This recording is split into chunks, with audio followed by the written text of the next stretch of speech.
स्वागत है आपका फाइनल ट्रेड में। नमस्कार, मैं हूं दीपांशु भंडारी। एक्शन आपको बाजार में बनते हुए दिख रहा है। थोड़ा रिकवरी के मूड में आपको बाजार फिर से आते हुए दिख रहे हैं। काफ़ी उतार चढ़ाव वाला दिन रहा है। हम बैंक्स में थोड़ी हैवी सेलिंग हुई थी, जिसकी वजह से बाजार एक बार के लिए नेगेटिव टेरिटरी में भी आए थे, बट अब वहां से रिकवर होकर वापस पॉजिटिव एक्शन बन रहा है। 17,050 के ऊपर निफ्टी है, बैंक निफ्टी भी 100 पॉइंट ऊपर दिखा रहा है। डाउ फ्यूचर्स में भी अभी अभी एक बढ़िया रिकवरी आई है। तो कैसा रहेगा इस हफ्ते का आखिरी 1.5 घंटा? बैंक्स की चिंता की वजह से जो पिछले एक हफ्ते में बाजार में उतार चढ़ाव बना हुआ है, या क्या फाइनली थमने के कागार पर है, और कैसी होगी आपकी क्लोजिंग, इसी पर है पूरा फोकस। आइए इस समय की सबसे बड़ी बातें क्या है पहले ये जान लेते हैं। संभला है बाजार, 17,075 पर निफ्टी ट्रेड कर रहा है, करीब 90 अंक ऊपर आपको ट्रेड होते हुए दिखेगा।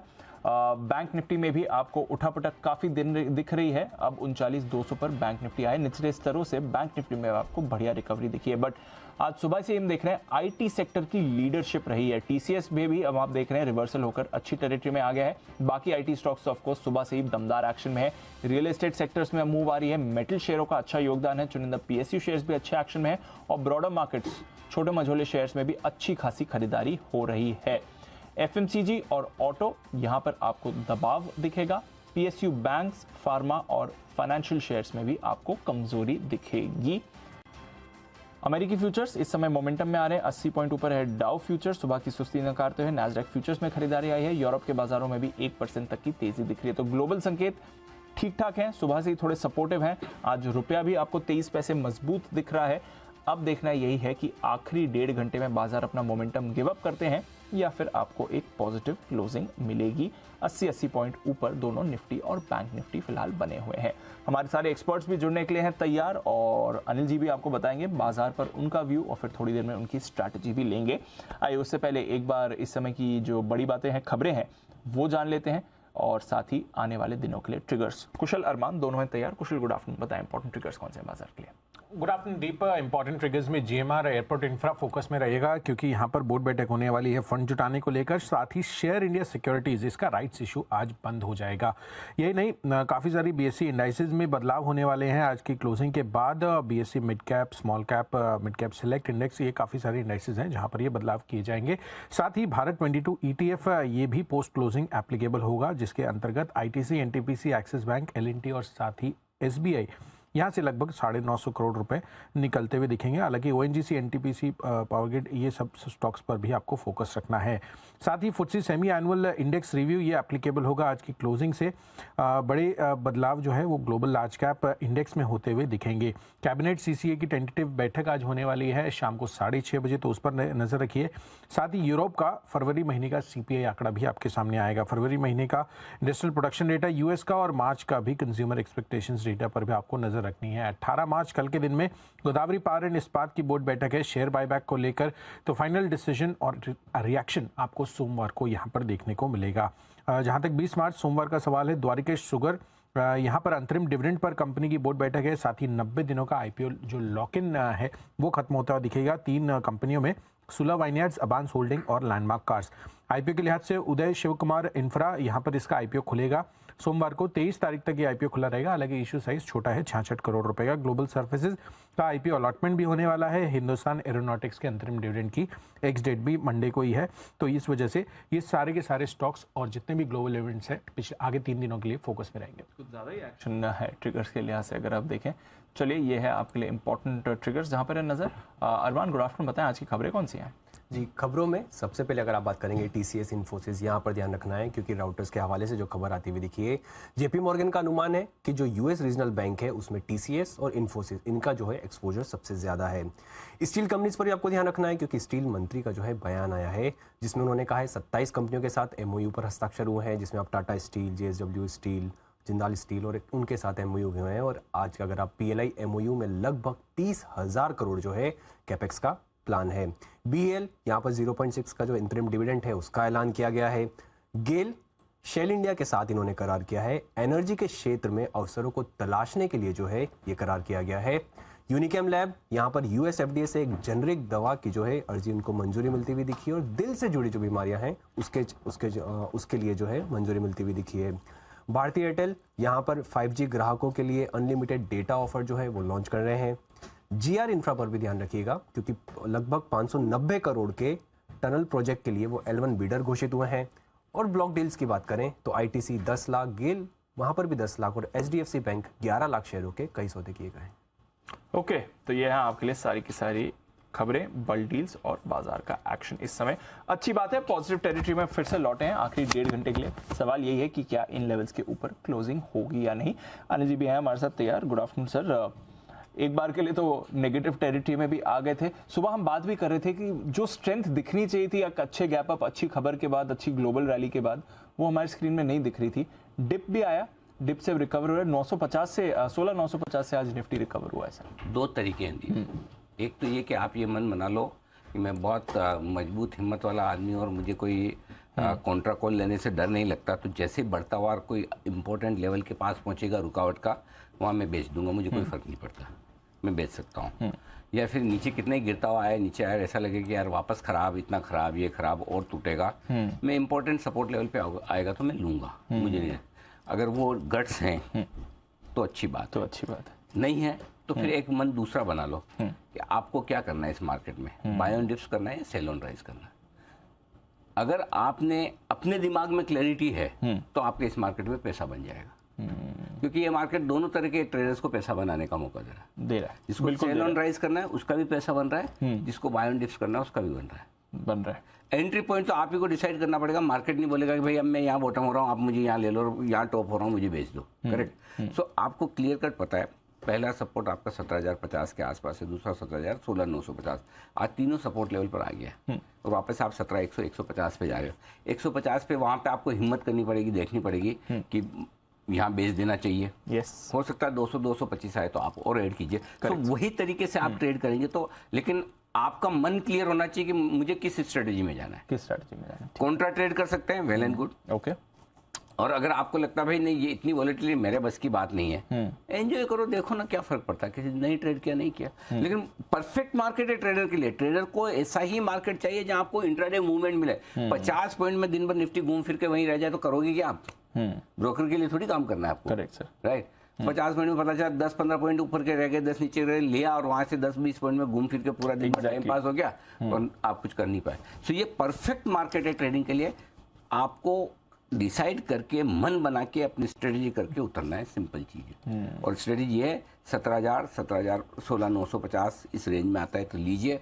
17,100, 150 के आसपास थोड़ी प्रॉफिट बुक कीजिए और बढ़ जाए तो 17,200, 225। 17,225 के ऊपर आज बंद हो जाए तो डांस करिए कि हम तो एक छोटी मुसीबत से बाहर निकल गए, बड़ी मुसीबत से बाहर अगले हफ्ते निकलेंगे। एटलीस्ट आप फ्राइडे के दिन 17,225 के ऊपर बंद हो जाते हैं अगर आज, तो आपके लिए ग्रेट अचीवमेंट है। ग्रेट, करेक्ट, ग्रेट अचीवमेंट है ना। वो होता है ना कि एक कोई प्लेयर है जो मतलब अपने हाईएस्ट लेवल पे खेलता है और कोई एक्सीडेंट हो जाए वो बिस्तर में, उसके बाद वो चलना भी शुरू कर दे ना तो अचीवमेंट है, जबकि वो बड़ा स्पोर्ट्समैन और एथलीट रहा हुआ है, लेकिन बिस्तर में पड़े और चलना भी शुरू। ये मार्केट की हालत ऐसी है। एक जमाना था आप अनाप शनाप बढ़ जाते थे, लेकिन अभी तो मतलब है 50-100 पॉइंट टिक जाए तो अपने आप में अचीवमेंट है। इसलिए अगर आज आप 17,225 के ऊपर बंद होते हैं, नथिंग लाइक इट। उसके पहले 17,150 के आसपास की बड़ी रुकावट का लेवल है, वहाँ पे प्रॉफिट बुक करें। सो क्लियर कट है 100, 150, 225 बेचने की जगह 17,000, 16,950 इस यहाँ नीचे की तरफ आपके खरीदने की जगह। ठीक है, ये हो गया निफ्टी। अब आइए बैंक निफ्टी। 39,180 के आसपास बैंक निफ्टी है। आज का लो 38,925 का है। ठीक है, 38,900 यही अपना इंट्राडे ट्रेडर्स के लिए स्टॉप लॉस आज का, कि 38,900 के नीचे स्टॉप लॉस लगाना है। 38,927 का लो है, नहीं तोड़ा है। Correct, yes. इंट्राडे ट्रेडर्स के लिए निफ्टी ने भी स्टॉप लॉस नहीं तोड़ा है। करेक्ट। सो दोनों स्टॉप लॉस इंटैक्ट है आपके। आज पहली बार ऐसा हो रहा है कि डे ट्रेडर्स के लिए जो आपके स्टॉप लॉस है वो अभी तक ट्रिगर नहीं हुआ। 2 बज गई, नहीं तो 2 बजे तक तो क्या 11 बजे आपके निपटा जाता, 11 बजे तक ही निपटा देते हैं। करेक्ट। सो आपके स्टॉप लॉस ट्रिगर हैं तो आप व्यू बनाकर रह सकते हैं लॉन्ग साइड में। जहाँ तक सवाल बैंक निफ्टी का है, 38,900, 39,000 खरीदारी की जगह है और 39,400 से 39,600 बिकवाली की जगह। वापस 39,400, 600 की रेंज में आता है तो टुकड़ों में आप प्रॉफिट बुक करिए और नीचे आता है वापस 39,150, 39,000, 38,900 ये खरीदारी की जगह। तो कोई टेंशन वाली बात नहीं है। ऊपर नीचे चलेगा, लाल में भी दिखेगा, हरे में भी दिखेगा। आप डायरेक्शन अपना बना लो, आपको क्या स्ट्रेटेजी रखनी। बाय ऑन डिप्स करोगे तो भी पैसा बन जाएगा, सेल ऑन राइज करोगे तो भी बन जाएगा। टुकड़ों टुकड़ों में करना है। और ये सब करने के बावजूद एक चीज़ क्लियर कट है, वो ये कि दिन के लिए ही करना है, स्टॉप लॉस जरूर रखना है। और दिन के अंत में पोजीशन सोमवार के लिए रखनी या नहीं रखनी, वो 3:20 पे डिसाइड 3:20 पे बताइए। ठीक है सर, आज का डेटा इंटरेस्टिंग। एंजॉय। हाँ हाँ ठीक है, चलिए। हम तो यहाँ एंजॉय कर जा ही नहीं पाए, वानखेड़े देखो। हाँ, एक डाउन है विकेट। हाँ, हमारा तो आज मैच देखने का प्लान भी था, रह गया। इंडिया की बैटिंग के लिए तो जा सकते हो। हाँ, वो तो जा सकते हैं, बट अब ठीक है। अब क्या है, 3:30-4 बजे तक तो आप निकलो, फिर 5 बजे पहुंचोगे, तब तक आधा तो काम हो गया। आधा काम हो गया, ऑस्ट्रेलिया की इनिंग्स खत्म। तो फिर इससे बढ़िया कि किसी दूसरे को भेज दिया जाए अपने टिकट पे, कम से कम वो तो पूरा मैच देखे, है ना। इसलिए वो दूसरा वाला अगली बार टिकट देनी हो तो आपके लेफ्ट में कोई है? अरे मुझे लगा कि आपको शो में ज्यादा इंटरेस्ट है। इंटरेस्ट है, बट वानखेड़े में हो रहा है तो फिर तो। भाइयों, जरा आप मुझे ट्वीट करके बताइए, अगली बार वानखेड़े में जब मैच हो तो दीप को क्या मैच देखने के लिए भेजा जाए मेरे साथ? इस सवाल का जवाब जरा ट्वीट देके मुझे बताइए कि अगर आपको लगता है कि दीप को मैच देखने जाना चाहिए मेरे साथ, तो बताइए। जाना चाहिए। देखो एक रिप्लाई आ गया। तो दीप की तरफ से आ चुका है रिप्लाई, बाकी रिप्लाई आने की तैयारी में। आइए, एक्सपर्ट्स हमारे साथ है, कुणाल जी, राकेश जी, सुमित जी, हिमांशु जी, वागले साहब और आशीष जी, सारे के सारे हमारे एक्सपर्ट्स साथ में। आप सबका बहुत बहुत स्वागत है। और किसी का मैच वेच का इंटरेस्ट हो तो अभी से बता दें, लाइन लंबी हो जाएगी, बाद में फिर पता चला कि मौका मिला ना मिला। आशु जी, आशु जी फरमाइए। अनिल जी, छोटी सी करेक्शन, दीप को हमारे साथ मैच देखने जाना चाहिए कि नहीं, ये ट्वीट होना चाहिए सर। मैंने और आपने तो साथ में जाना ही है अनिल जी। Very nice. जी वागले साहब।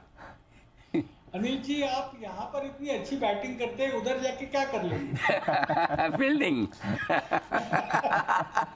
हाँ जी, कुणाल जी।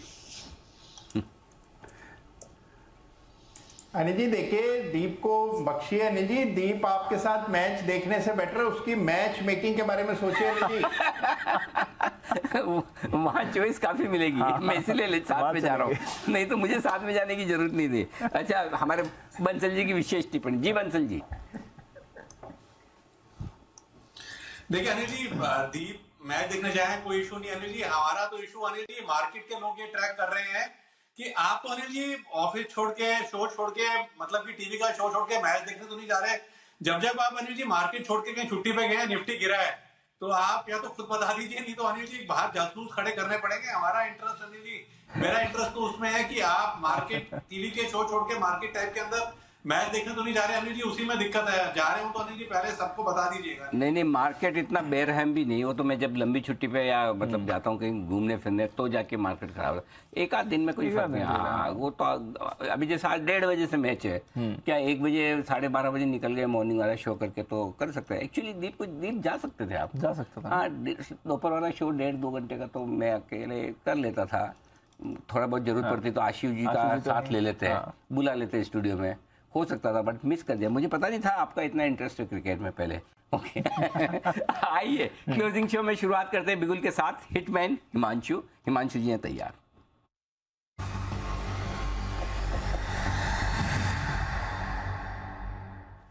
जी हिमांशु जी बताएं sir. Good afternoon to you Anil ji, good afternoon everyone. Anil ji, जब दिल्ली में मैच होगा तब कुछ अपना इंटरेस्ट शो करेंगे अनिल जी? दिल्ली में इस बार दिल्ली में है इस बार। आई थिंक दिल्ली में नहीं है इस बार, शायद एक चेन्नई में है। इसके बाद मेरे ख्याल से 22 मार्च को चेन्नई में है। और नहीं तो आईपीएल तो करीब है। आईपीएल में क्या, आईपीएल तो अरे आप जब बोलो आपके लिए स्पेशल स्क्रीनिंग करवा देंगे आईपीएल की। जी बिल्कुल हिमांशु जी बताएं सर। तो अनिल जी, खरीदारी का स्टॉक है और एक काफी अच्छा ब्रेकआउट देखने को मिल रहा है गोदरेज कंज्यूमर प्रोडक्ट्स में, यानी कि गोदरेज सीपी में। 950 का एक बहुत इंपॉर्टेंट रेजिस्टेंस था, जो कि स्टॉक ने पिछले 6 से 8 महीने में 2 से 3 बार टेस्ट किया, लेकिन हर बार यहाँ पर सप्लाई देखने को मिली। आज फ्राइडे के सेशन में, being the last day of the close, weekly close के लिए ये स्टॉक 950 के ऊपर तैयार होता हुआ नजर आ रहा है। तो मुझे लगता है कि यहाँ पर खरीदारी करके चला जा सकता है। 953, 954 के स्पॉट में लेवल्स हैं। 946 का स्टॉप लॉस लगाना है और मेरा ऐसा मानना है कि 972, 975 रुपए तक के टारगेट्स यहाँ पर 1 से 2 दिनों में देखने को मिल सकते हैं। गोदरेज सीपी में खरीदारी करके चलने की सलाह है।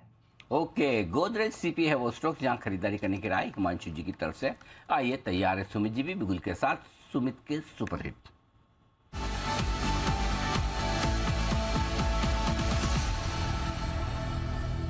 सुमित जी बताएं sir. Good afternoon Anil ji. Anil ji, cell call है मेरे रडार पे। स्टॉक का अभी फ्यूचर्स में भाव चल रहा है 2850। स्टॉक का नाम है पॉलीकैब। पॉलीकैब के अंदर सेलिंग प्रेशर है, ऊपरी लेवल से दबाव देखने को मिल रहा है। पिछले 5 से 6 दिन से गिरावट है, रिसेंट के लो ब्रेक हुए हैं, तो मेरे को लग रहा है कि पॉलीकैब में यहाँ से 50 रुपया 75 रुपए का दबाव देखने को मिलेगा। 2850 के आसपास इसके अंदर सेल बनाए, कोई भी पुलबैक आता है तो सेल का व्यू लेके काम करें 2-3 दिनों के लिए। 2900 2910 ये स्टॉक का ऊपर में रेजिस्टेंस है, तो 2900 के ऊपर का स्टॉप लॉस लगा के बिकॉली करना है। नीचे में जो टारगेट देखने को मिल सकता है 2800 का इसका पहला टारगेट बनेगा, 2750 का इसका दूसरा टारगेट बनेगा। ये 2 लेवल जल्दी ही पॉलीकैब में देखने को मिल सकते हैं, इसलिए बिकॉली करके चलने का सलाह रहेगा पॉलीकैब में। ओके, पॉलीकैब ये है स्टॉक जहां पर बिकॉली करने की राय आपके लिए सुमित जी की तरफ से। आइए, आशीष जी से भी एक बार बाजार पर राय ली जाए। आशीष जी, स्वागत है आपका भी। बताएं सर, काफी उतार चढ़ाव के बीच चल रहा है बाजार, क्या व्यू रखना है? अनिल जी, आज आपने एक बहुत ही अच्छी, प्यारी और दिल को छू देने वाली बात बोली कि ट्रेडर्स मार्केट है। सर, मैं तो इतने टाइम से ही बोल रहा हूँ सर, ये ट्रेडर्स मार्केट है, स्टॉक लेके बैठेंगे, कुछ नहीं आनी जानी होगी, तो ट्रेडिंग ही करनी है अनिल जी। तो आज आपने बहुत प्यारी बात बोली है अनिल जी। देखिए, अभी जो मार्केट है ना, नॉर्मली क्या होता है कि जीवन सफल हुआ। मेरे 31 तारीख को जब सैलरी आती तब उतनी खुशी नहीं होती जितनी आज हुई है। थैंक यू सर जी। अनिल जी, ये देखिए, इस डिप के बाद भी ना कोई बहुत मीनिंगफुल रिकवरी नहीं लग रही। छोटे छोटे बाउंस आ सकते हैं, कल भी आया, आज भी गैप अप ओपनिंग हुई। उसको अगर ट्रेडर्स अच्छी तरह यूटिलाइज कर सकते हैं कि कब नहीं बेचना है, कब लेना है, जो आप बोल रहे थे, परफेक्ट वो चीज बोल रहे थे कि ये ट्रेडर्स मार्केट है, कोई लंबी चौड़ी तेजी नहीं है, डाउन साइड अभी भी ओपन है। तो अनिल जी, अब अपनी तो मतलब करंट रेट पे मतलब एक्सपायरी की तैयारी चल रही है। तो अनिल जी, 2 स्टॉक्स हैं जो सेल साइड पे हैं हमारे, और मैं दोनों में अनिल जी मतलब एक डिस्क्लेमर है कि हमने क्लाइंट से शेयर किए हुए हैं दोनों स्टॉक, और मतलब क्या कैसे किए हुए हैं मैं वो बताता हूं। अनिल जी, पहला स्टॉक है HDFC बैंक, मतलब जो हमने क्लाइंट से शेयर किया हुआ यही 1558-59 का फ्यूचर सेल, जबकि ये सुबह दिया था, उसके बाद 45-46 पे आया और वहां से रिकवर करके वापस 1557-58 है, 1580 के स्टॉप लॉस से। लेकिन अनिल जी, मैं जी व्यूअर्स के लिए एक स्प्रेड देना चाहता हूं। HDFC बैंक में अनिल जी करना क्या है कि 1550 की एक पुट लेनी है और 1500 की 2 पुट लेनी है।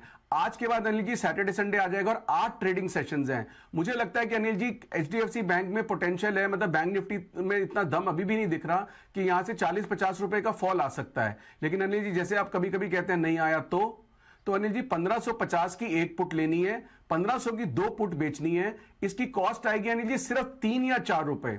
3 या 4 रुपए में मैं ये 50 रुपए की मूव का इंश्योरेंस लेके बैठ जाता हूं। सेफ कहां तक हूं अनिल जी? 1450 तक। बेस्ट प्रॉफिट कहां आएगा? 1500 तक। तो अनिल जी, मुझे लगता है कि HDFC बैंक, अगर कोई किसी को रिस्क रिवॉर्ड उस तरह से लेना है कि शॉर्ट करके लेना है, वो अपना कर सकता है। बट मेरा तो आपको मतलब तरीका पता है कि मैं कोशिश करता हूं कि सिक्योर रहे और मतलब कम प्रॉफिट आए लेकिन पैसे जाने नहीं चाहिए। तो 1550 की एक पुट लेके HDFC बैंक की और 1500 की 2 बेचनी है। सेफ्टी है 1450 तक, कॉस्ट है सिर्फ 3-4 रुपए। 1550 से 1500 के बीच में कहीं पे भी रहेगा, पैसे बनेंगे। दूसरा स्टॉक है अनिल जी, मैं आपसे शेयर करता हूं। अनिल जी, ये स्टॉक मुझे लगता है कि काफी ज्यादा मतलब इस एक्सपायरी का बहुत बड़ा ओवरबॉट स्टॉक हो गया है, और वो स्टॉक है अनिल जी रिलायंस। अब अनिल जी, रिलायंस में मुझे 2 तरह के स्प्रेड है, मैं 2 तरह के स्प्रेड शेयर कर रहा हूं अनिल जी। एक थोड़ा रिस्क रिवॉर्ड डिफरेंट है और एक रिस्क रिवॉर्ड में बहुत कम पैसे और जैकपॉट है। तो अनिल जी, पहला रिलायंस का स्प्रेड है। रिलायंस का फ्यूचर चल रहा है आई थिंक 2245 रुपए के आसपास। तो Anil ji 2260 in the money put लेनी है एक, और 2200 की एक पुट बेचनी है। मैं फिर रिपीट करता हूं अनिल जी, रिलायंस की 2260 की एक पुट लेनी है और 2200 की भी एक ही पुट बेचनी है। इसकी कॉस्ट आएगी 24 रुपए या 25 रुपए या 23 रुपए।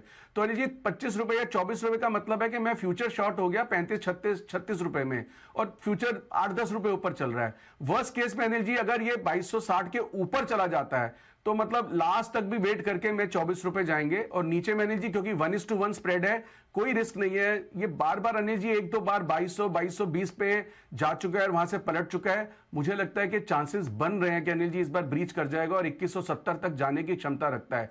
लेकिन अनिल जी वनीला शॉर्टिंग से ये तरीका बहुत अच्छा शॉर्ट करने का, शांति है अनिल जी, बिल्कुल कोई रिस्क रिवॉर्ड मतलब दोनों साइड में अनलिमिटेड नहीं है।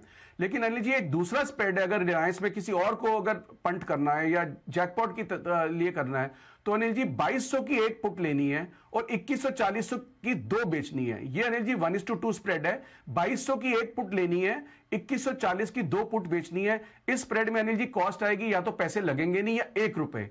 ₹1 में अनिल जी अगर ये 2200 से नीचे चला गया तो ये 1 के 25, वो जो अनिल जी होता था ना पहले वो मूवीज में आते थे 1 के 20, 1 के 25, 10 के 50, तो 1 के अनिल जी 25 या ₹50 भी बन सकते हैं, जैकपॉट लग सकता है अगर ये 2200 टूट गया जो 2110.5 का लेवल है जो बार बार ये टेस्ट कर रहा है।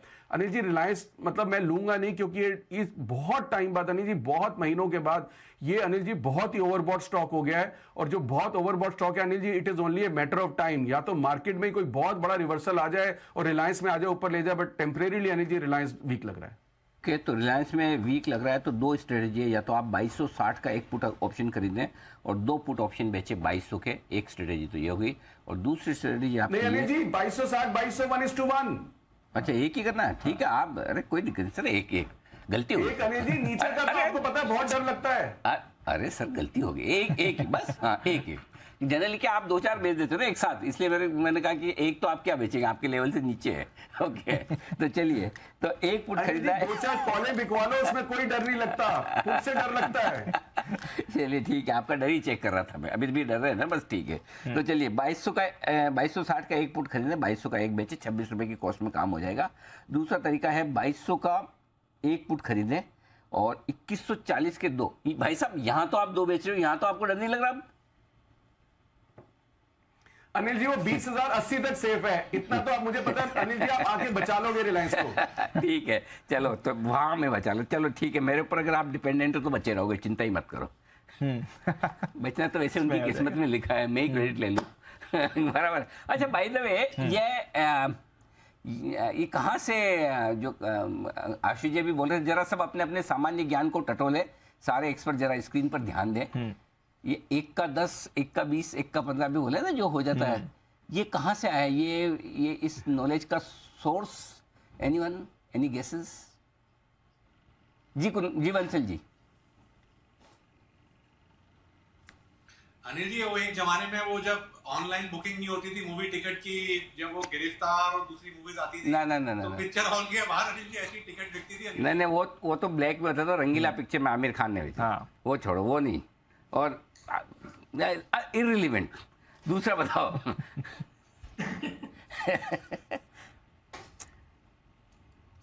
पिक्चर देखी नहीं इन्होंने, हेरा फेरी? नहीं देखी अनिल जी परेश रावल साहब वाली, सुनील शेट्टी और अक्षय कुमार वाली, याद आया किसी को? उसमें था ना पैसा डबल वाली, पैसा डबल 21 दिन में पैसा। जी आशु जी। Chit fund lottery. अनिल जी ये आपने मूवी भी सही पहचानी, लेकिन ये पुरानी मूवीज में होता था अनिल जी, वो 70s की, वो जॉनी वॉकर और वो वाली मूवीज जिसमें वो जो कार्ड्स और वो गेम खिलाते थे और लोगों को बुलाते थे 1 का 10, 1 का 10, ये तब होता था अनिल जी, तब बहुत पॉपुलर होता था ये। Correct, right. जी सुमित जी कुछ कह रहे थे। जी सुमित जी। अनिल जी वो हेरा फेरी में चिटफंड लॉटरी। हाँ एग्जैक्टली। तो चलिए, ये है आपके लिए आशु जी की तरफ से HDFC बैंक और रिलायंस दोनों में पुट ऑप्शन के जरिए कुछ न कुछ आपकी स्ट्रेटजी बनाने की राय आती हुई दिख रही है। चलिए बढ़ते आगे, और अब वक्त है आपके लिए कुछ इंटरेस्टिंग रिसर्च रखने का।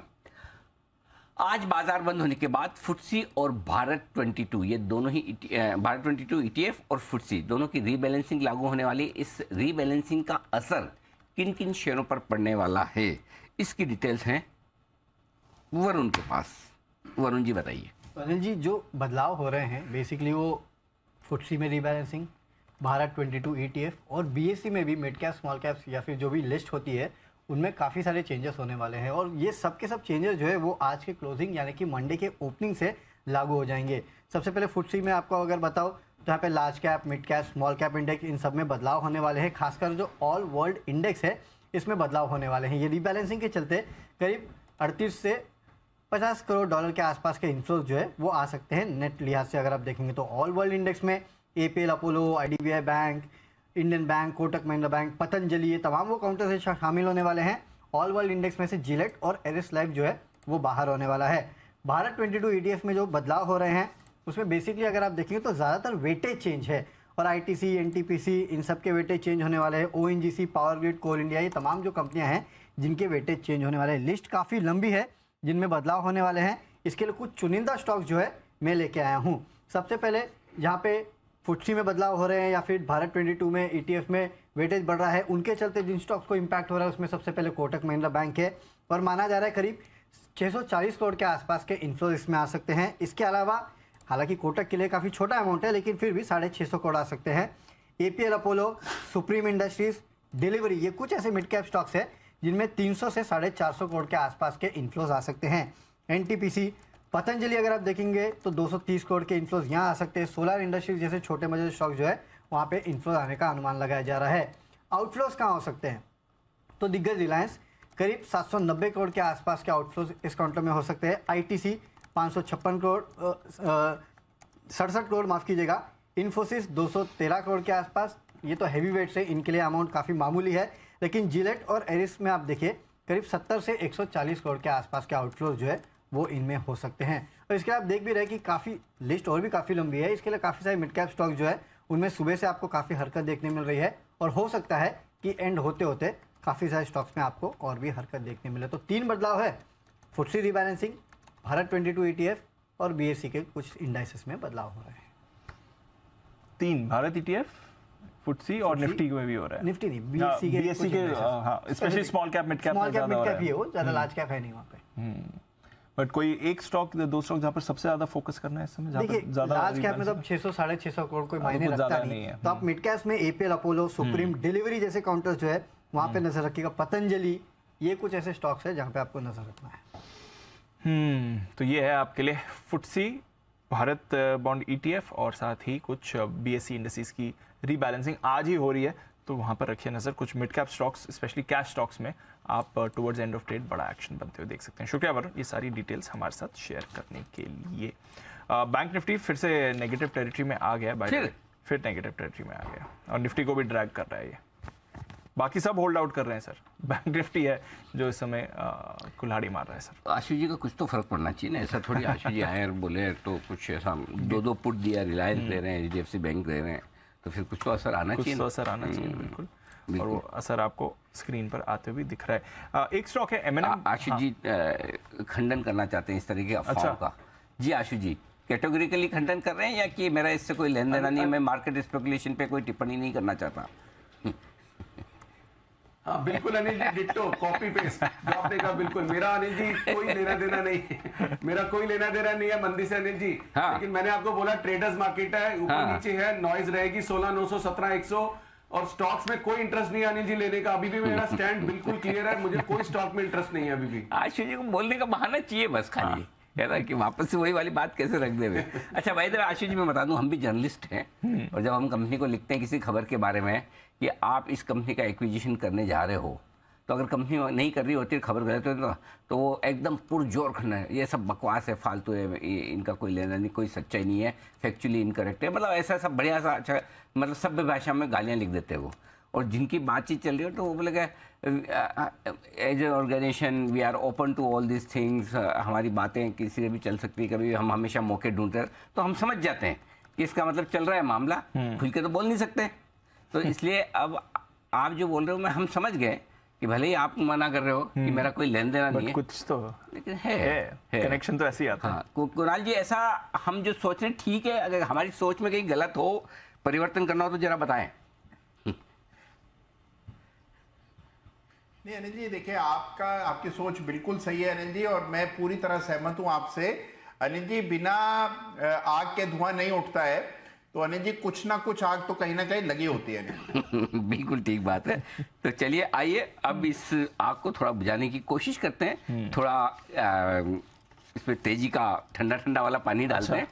सेठी साहब, हाँ, एक ही है हमारे सदाबहार बुल, सदाबहार सेठी साहब की short term pics.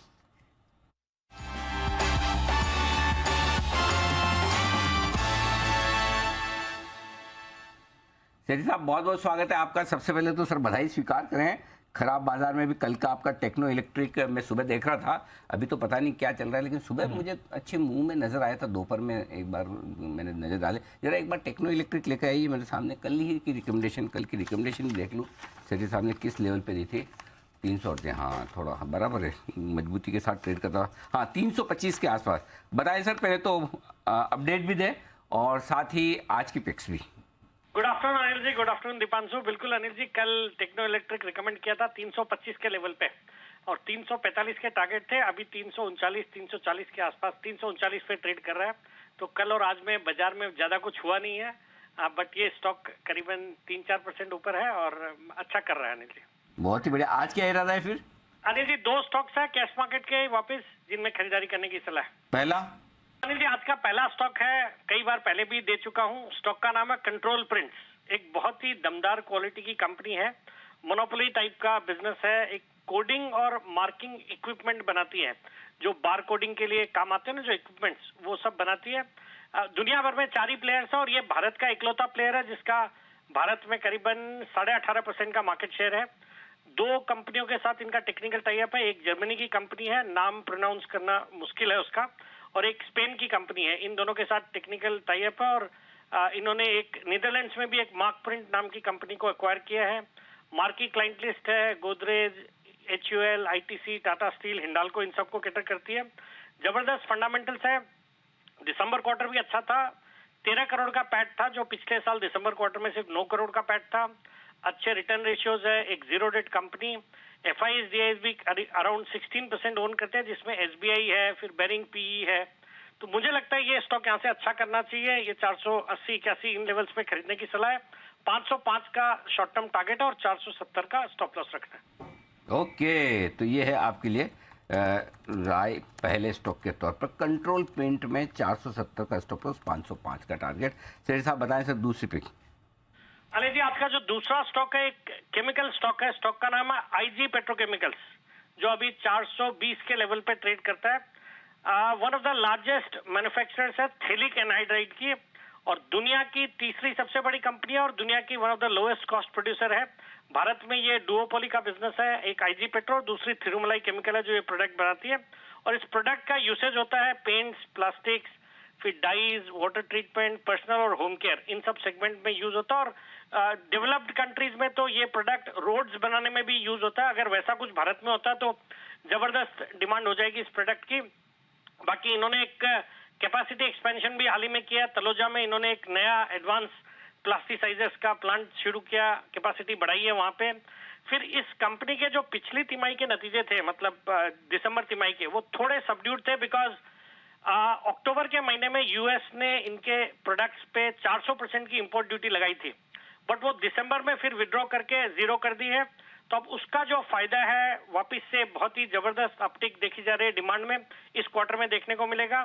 Fundamental solid है, रिटर्न रेशियोज अच्छे हैं। एक zero debt company, actually balance sheet पे 31 दिसंबर को 300 करोड़ का नेट कैश था। FIs, DIs भी अच्छी खासी हिस्सेदारी अराउंड 5.4% रखते हैं, जिसमें आदित्य बिरला सनलाइफ है। मुझे लगता है ये स्टॉक भी जो 827 के ईयरली हाइस थे, वहां से अच्छा खासा करेक्ट होया हुआ है, वापस चलने को तैयार लग रहा है। यहाँ पे खरीदारी करने की सलाह 435 के टारगेट के लिए, 410 का स्टॉप लॉस। ओके, तो ये है आपके लिए 2 कॉल्स। IG पेट्रो, सीरी साहब की बात करते करते जबरदस्त स्पाइक आ रहा है इस काउंटर में, रखिए इस पर नजर। और दूसरा है आपके लिए कंट्रोल प्रिंट, जहां पर कर सकते हैं खरीदारी। बहुत बहुत शुक्रिया सीरी साहब हमारे साथ जुड़ने के लिए और अपनी कॉल शेयर करने के लिए। आइए वागले साहब के पास चलते हैं, बिगुल वागले का बंडर।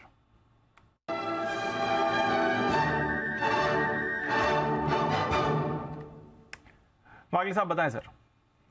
दीपांशु, DLF में एक बड़ा वाला ब्रेकआउट है, 375-76 के करंट भाव पे बाय करे, थोड़ा सा नीचे आता है 72-73 तक तो ऐड करे। मेरा पोजिशनल टारगेट, पहला टारगेट 390 का है, जो मुझे लगता है 1 से 2 दिनों में आ सकता है, शायद आपको मंडे को ही मिल सकता है। और थोड़ा सा लंबा अगर वीक का व्यू लेते हैं 8 से 10 दिनों का, तो ये स्टॉक 421 तक मुझे जाते हुए दिखता है। तो अगर उसके लिए प्ले करना है तो एक आध हफ्ते का व्यू ले, और उसके लिए आपका स्टॉप लॉस होना चाहिए 370 के नीचे का। यह है आपके लिए DLF। पोजिशनली भी अगर आप चाहें तो खरीदारी कर सकते हैं, बट फिलहाल ट्रेडिंग के लिए 390 का टारगेट है। आज सुबह भी इसकी बात हो रही थी, आई थिंक सचिन जी की भी रेडार पर था, हमने तो बात कर ही ली सर किस तरह से इनका रेवेन्यू डबल होने की पूरी संभावना है जिस तरह से सेल्स हो रही हैं इस समय। तो डीएलएफ इस पर रखनी है नज़र, हमारे भी रेडार पर है। पिक ऑफ द ईयर में आपसे सजेस्ट किया गया था। आइए लेते हैं अनिल जी की मार्केट स्ट्रैटेजी।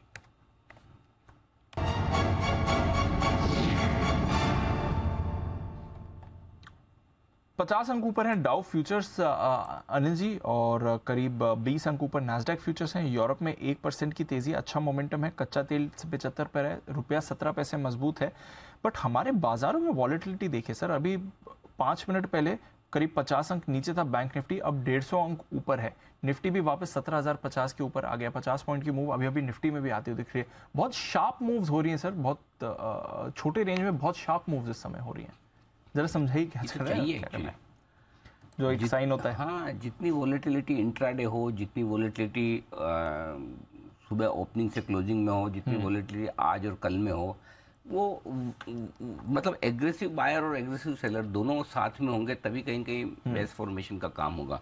कभी कभार वो 2 दिन में हो जाता है, कभी कभार आपको हफ्ता भर लगता है, डिपेंड करता है। तो ये सिचुएशन आपको सब जगह दिख रही है, ऐसा नहीं कि हमारी मार्केट वॉलेटाइल है। आप यूएस भी तो देखिए ना, यूएस भी आप देखेंगे तो आपको वैसे दिखेगा, जहाँ एक और डाउ मजबूत नहीं दिख रहा, नैस्डैक मजबूत दिख रहा है। दिन के दौरान दोनों की रेंज बड़ी होती है। आप कह ही नहीं सकते कि डाउ फ्यूचर 50 ऊपर है, इसका मतलब ये नहीं कि अमेरिका के बाजार 50 ही ऊपर खुलेंगे। बंद क्या तो आप सोच भी नहीं सकते कहाँ होंगे, और कल मंडे सुबह डाउ फ्यूचर्स कहाँ होंगे। तो ये जो अनसर्टेनिटी है वो कभी कभी बाजार के लिए अच्छी भी होती है। बिल्कुल, तभी है ना आपका पेशेंस भी टेस्ट होता है और आपकी ताकत भी टेस्ट होती है कि आप अपने सौदे को लेकर कितने कन्विंस्ड है, कितने भरोसे से आप सौदा कर रहे हैं क्या। सो आई थिंक मेरे ख्याल से ठीक है, जो हो रहा है वो बढ़िया है।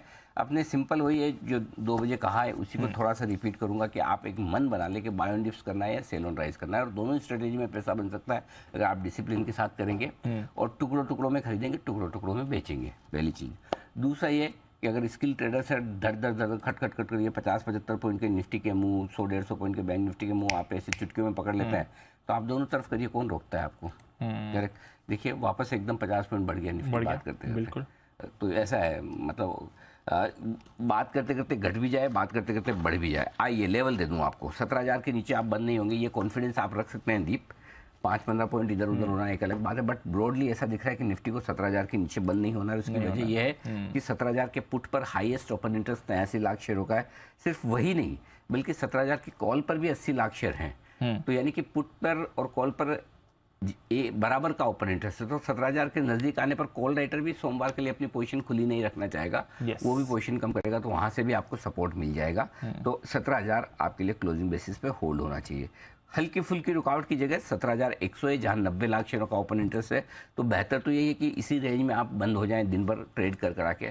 फिर भी अगर किसी वजह से डाउ फ्यूचर्स आपके ये 50 पॉइंट जो ऊपर अभी दिख रहे हैं, ये 100-150 ऊपर हो जाए तो आपके पास 17,150 यानी कि 50 पॉइंट का एडिशनल क्वेश्चन आ जाता है ऊपर जाने का। 3 बजे के पहले आपको 17,100 पार करना जरूरी है।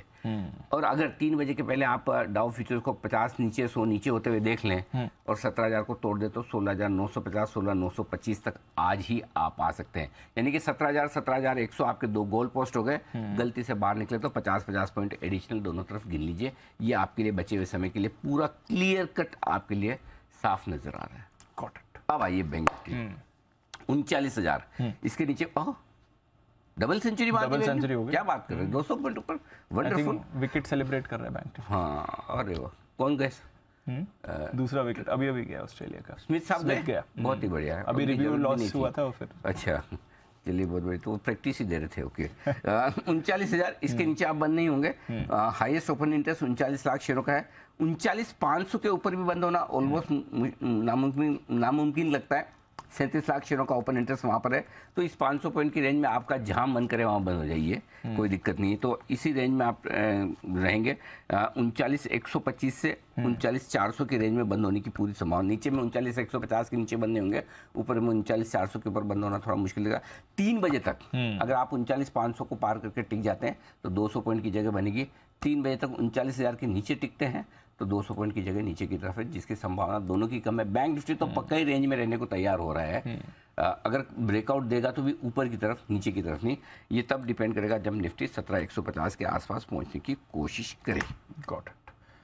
Bye the way sir, RRR हम तो इस वर्ड को मूवी की तरफ से जानते हैं, बट चीन में भी इंपॉर्टेंट होता है RRR, रिजर्व रिक्वायरमेंट रेशियो, जो चीन सरकार ने अभी अभी 1/4% से काटा है, कम किया है, यानी कि सिस्टम में लिक्विडिटी डालने की कोशिश चीन की तरफ से है ना।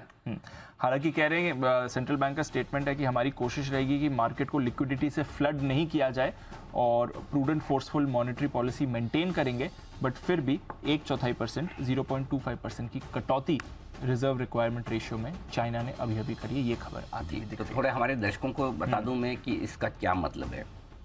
RRR, रिजर्व रिक्वायरमेंट रेशियो, ये वो रेशियो है हर एक बैंक के पास जो कुछ भी डिपॉजिट्स होती हैं उनके सामने उन्हें कुछ रिजर्व्स रखने होते हैं। कि समझो कोई डिपॉजिट वाला आदमी आ जाए और मांग ले कि मुझे पैसा दो, करेक्ट, तो आपको उतनी रिजर्व्स रखनी जरूरी है।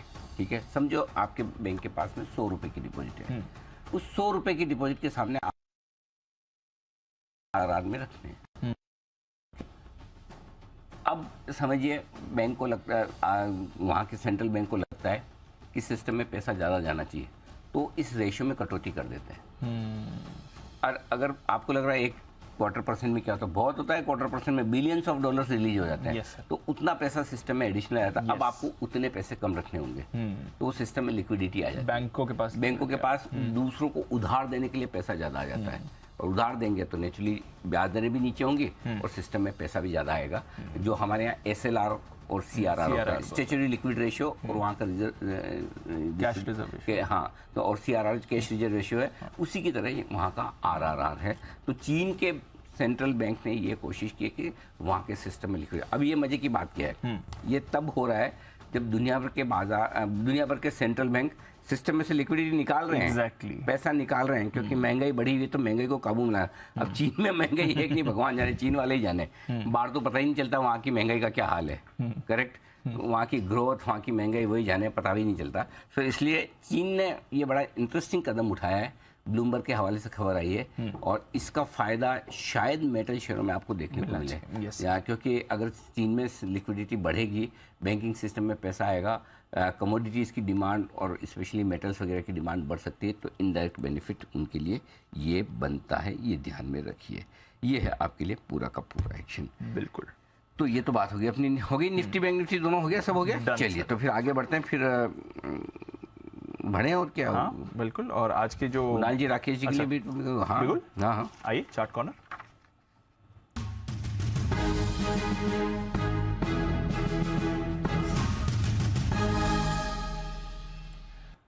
बताएं सर। दीपांशु, हमारा चार्ट कॉर्नर पिक है बीपीसीएल पे खरीदारी की राय है। अमूमन अगर स्टॉक चला हुआ होता है तो हम बोलते हैं कि हीटेड है, थोड़ा कूल ऑफ की वेट करें, बट स्टॉक एक बड़ा ब्रेकआउट ले रहा है, बड़े चार्ज पर एक बड़ा ब्रेकआउट ले रहा है, हीटेड है और मोर हीटेड का पोटेंशियल रखता है, तो एक खरीदारी की राय है, ओवरवेट खरीदारी की राय है बीपीसीएल में। ओवर टू कुणाल जी। देखिए दीपांशु, कल बहुत जबरदस्त मोमेंटम हमने बीपीसीएल में देखा, फिर आज ये स्टॉक काफी नीचे भी आया और फिर बड़ी शानदार रिकवरी होकर के अब इंट्राडे हाई पर ट्रेड हो रहा है। चार्ट पर एक ब्रेकआउट हमें 354 के आसपास होता हुआ दिख रहा है। अभी 355 का भाव फ्यूचर्स में है, 354 के ऊपर ब्रेकआउट हुआ है, और आज अगर 354 के ऊपर ये क्लोज देता है तो आपको 370 तक का एक मूव बीपीसीएल में आता हुआ दिख सकता है। तो मौजूदा स्तरों पर हमारी खरीदारी की राय है। यहां पर स्टॉप लॉस रख लें 349 पर, 349 रुपए के स्टॉप लॉस से खरीदारी की राय है। पहला टारगेट होगा 362 रुपए का, इवेंचुअल टारगेट 367 रुपए का, तो 366 के टारगेट के लिए खरीदारी की राय है बीपीसीएल। तो ये है आपके लिए बीपीसीएल, जहां पर खरीदारी की राय आ रही है। कल से ही सारी ओएमसीज बजिंग है, आज भी आप मूवमेंट देख रहे हैं। कल एचपीसीएल में बड़ी वाली मूव आई थी, बाकी भी दोनों ओएमसीज अच्छा कर रही थी, आज भी ये सारे काउंटर्स मूव कर रहे हैं। बट आज का न्यूज मेकर रहा है टीसीएस। सुबह थोड़ी सुस्ती थी, उसके बाद बाजार में एक्शन आया, आईटी स्टॉक्स में मूव आई और टीसीएस ने भी उसमें पार्टिसिपेट किया। फिलहाल अगर आप देखेंगे डेज हाई पर ट्रेड कर रहा है, हालांकि सिर्फ 1% ही ऊपर है, बट एक्सपेक्टेशन जो वीक ट्रेड की थी आज, वो सिर्फ पहले आधे घंटे में ही रही। जो बड़ा बदलाव हुआ है मैनेजमेंट चेंज को लेकर, आइए जरा समझते हैं कौन है नए साहब जो सीईओ बनने जा रहे हैं, एमडी सीईओ बनने जा रहे हैं टीसीएस के, क्या है उनका बैकग्राउंड और आगे क्या है एक्सपेक्टेशन। कुशल है हमारे साथ तैयार। कुशल बताइए।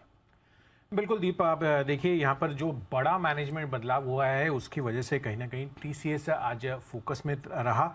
और यहाँ पर सबसे बड़ी चिंता जो बनी हुई थी वो ये था कि पिछले साल ही राजेश गोपीनाथन साहब का सीईओ टेन्योर वो 2022 में 2027 किया गया था, यानी 5 साल के लिए बढ़ाया गया था। और अब आप देखिए 1 साल बाद यहाँ पर उन्होंने रिजिग्नेशन डाला। ऑफ कोर्स उनके पर्सनल इंटरेस्ट हैं, आगे उनको जो परस्यू करने हैं उसकी वजह से ही ये रीज़न जो है उन्होंने दिया था। बट लार्जली जो नए पोस्ट पर आ रहे हैं नए सीईओ डेजिग्नेट के कृतिवासन साहब, वहाँ पर उनका एक्सपीरियंस आप देखिए, और आज सुबह जो प्रेस कॉन्फ्रेंस हुई उससे भी काफ़ी बड़ा कॉन्फिडेंस बढ़ता हुआ नजर आया। क्योंकि लार्जली आप देखिए कि कृतिवासन साहब उन्होंने टीसीएस को 1989 में ज्वाइन किया था, यानी कि 34 साल से भी ज़्यादा का अब उनका टीसीएस में ही एक्सपीरियंस हो गया है। और यहाँ पर पिछले 20 सालों से राजेश गोपीनाथन साहब के साथ वो ऑलरेडी काम कर रहे थे। तो दोनों ही जो एग्जिस्टिंग जो टॉप मैनेजमेंट है, टॉप मैनेजमेंट की पोजीशंस पर अभी हैं, उनका ऑलरेडी तालमेल जो है इसमें बना हुआ था। यही नहीं, आप देखिए टीसीएस में इन्होंने delivery, relationship management, large programme management और साथ ही सेल्स वाले जितने भी एरियाज हैं उस पर काम किया है। और अगर आप एजुकेशन वाइज देखेंगे तो कॉम्बटूर इंस्टीट्यूट ऑफ टेक्नोलॉजी से मैकेनिकल इंजीनियरिंग की है इन्होंने, जो बैचलर्स डिग्री है, और साथ ही आईआईटी कानपुर से इंडस्ट्रियल एंड मैनेजमेंट इंजीनियरिंग की मास्टर्स डिग्री भी इन्होंने ली है। लार्जली आपको ये भी देखना है कि यहाँ पर जो टीसीएस में सीईओज का ट्रांजिशन रहा है वो कैसा रहा है। सबसे पहले तो जो टीसीएस को जिन्होंने फाउंड किया था फकीर चंद कोहली साहब, उन्होंने 1968 में टीसीएस की शुरुआत की थी। 1996 तक वो सीईओ बने रहे, 28 साल का ये ड्यूरेशन था। साथ ही एस रामदराई साहब 96 से 2009 यानी कि 13 इयर्स का ड्यूरेशन। एन चंद्रशेखर साहब ने उसके बाद कमान संभाली 2009 से 2017 के बीच में 8 इयर्स का ड्यूरेशन। और राजेश गोपीनाथन साहब 2017 से 2023 तक 6 इयर्स का ड्यूरेशन यहाँ पर आता हुआ दिखा। तो ये ट्रांजिशन रहा है सिंस टीसीएस का इंसेप्शन। 4 ही सीईओज रहे इनके। यस, इतनी लंबी हिस्ट्री में इज शॉर्टेस्ट। हालांकि 6 साल कम नहीं होता है, बट फिर भी शॉर्टेस्ट टेन्योर माना जाएगा सीईओ का। और चंद्रा साहब भी ऑफ कोर्स नए बड़े पोस्ट पर ही गए थे, तो कंपनी टेक्निकली उन्होंने छोड़ी नहीं, इज जस्ट दैट अपग्रेड हो गया था उनका टाटा सन्स चेयरमैन पे। तो इंटरेस्टिंग खबर आई है। बट आप कह रहे हैं कि ये इनसाइडर ही हैं जो टेक ओवर कर रहे हैं, 34 ईयर्स से टीसीएस में है, तो उनका बड़ा योगदान है। आज सुबह अनिल जी भी अपना व्यू इस पर दे ही रहे थे कि कैसे अच्छा है कोई कोर बिजनेस वाला आदमी ही कमान संभाल कर। ये बढ़िया बदलाव है टीसीएस के लिए। एक और चीज़ थी प्रेस कॉन्फ्रेंस में जिस चीज़ का डिस्कशन हुआ था, जिसमें ये चीज़ कहा गया, स्वाति मैम ने ये चीज़ पूछी थी और राजेश गोपीनाथन साहब ने और साथ ही के कृतिवासन साहब ने, दोनों ने कहा कि जब से कैंपस से रिक्रूटमेंट हुई है उन्होंने रिजिग्नेशन डाला ही नहीं। सीखो अच्छी चीजें भी सीखनी चाहिए। नहीं, कभी बनाने की जरूरत ही नहीं पड़ी। नहीं, देखो दोनों चीजें दीप, ये मजाक की बात कहते हैं कि एम्प्लॉयज़ को ये सीखना चाहिए, लेकिन ये जितना एम्प्लॉयज़ को सीखना चाहिए उतना ऑर्गेनाइजेशन को भी सीखना चाहिए। आपका ऑर्गेनाइजेशन भी वैसा होना चाहिए, एक नहीं कई सारे ऐसे टॉप मैनेजमेंट के लोग जो कभी बदलने की सोचे ना। जी, करेक्ट। यस। तो वो वही वाली बात है, RRR रिस्क रिवॉर्ड रेशियो क्या है।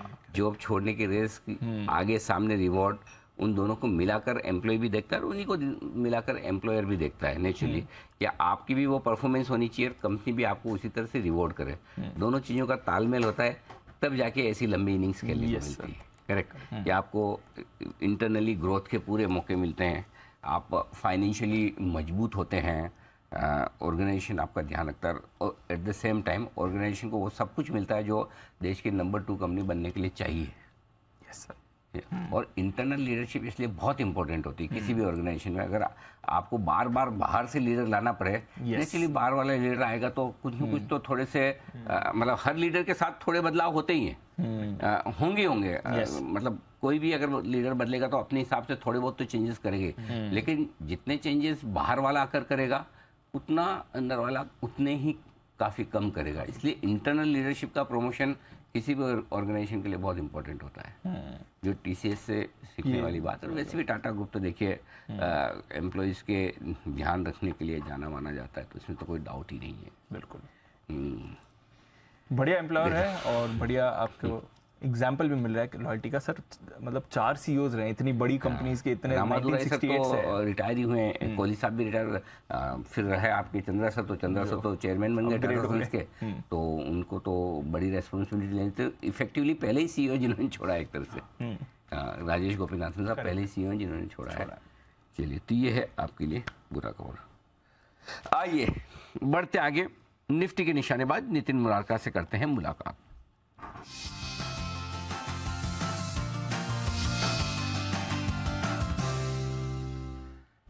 पता नहीं क्यों ऐसी फीलिंग आ रही है नितिन जी आज कुछ कॉल ऑप्शन देने के मूड में दिख रहे हैं। जरा नितिन जी से बात की जाए। नमस्कार सर, बताएं क्या है इरादा? यहाँ पे मैं 17,000 की पुट ऑप्शन लूंगा जो 91 में मिल रही है। निफ्टी ऊपर है 95 पॉइंट, बट डेटा में पॉजिटिव नहीं दिख रहा है। 17,100 और 17,000 इन पे बहुत तगड़ी कॉल राइटिंग है, तो हम स्टॉप लॉस छोटा मिल रहा है। 17,000 की पुट का लो प्राइस है 70, तो आप स्टॉप लॉस 68 रख लें। अभी 93 का प्राइस है, इसी रेंज में अगर 90-93 लेना है और क्लोजिंग जो भी भाव होगा काट लेंगे।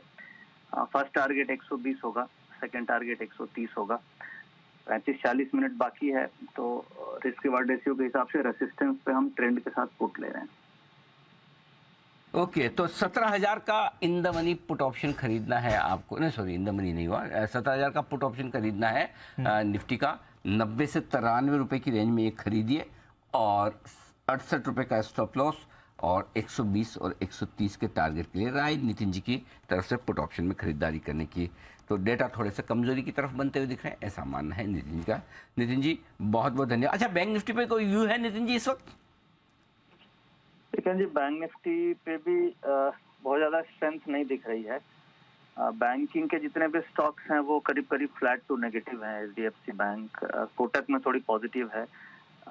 तो मुझे, और इनफैक्ट बैंक निफ्टी से ज्यादा वीक है। निफ्टी आप देखेंगे तो अभी ऊपर है 75 पॉइंट, बैंक निफ्टी केवल 60 पॉइंट ही ऊपर है। मुझे बहुत ज्यादा स्ट्रेंथ अभी बैंक निफ्टी में भी नहीं लग रही है।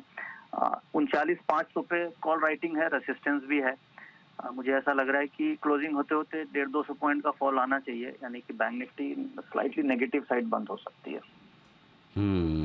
ठीक बात है। तो ये है आपके लिए राय निफ्टी और बैंक निफ्टी पर आती हुई आपके लिए।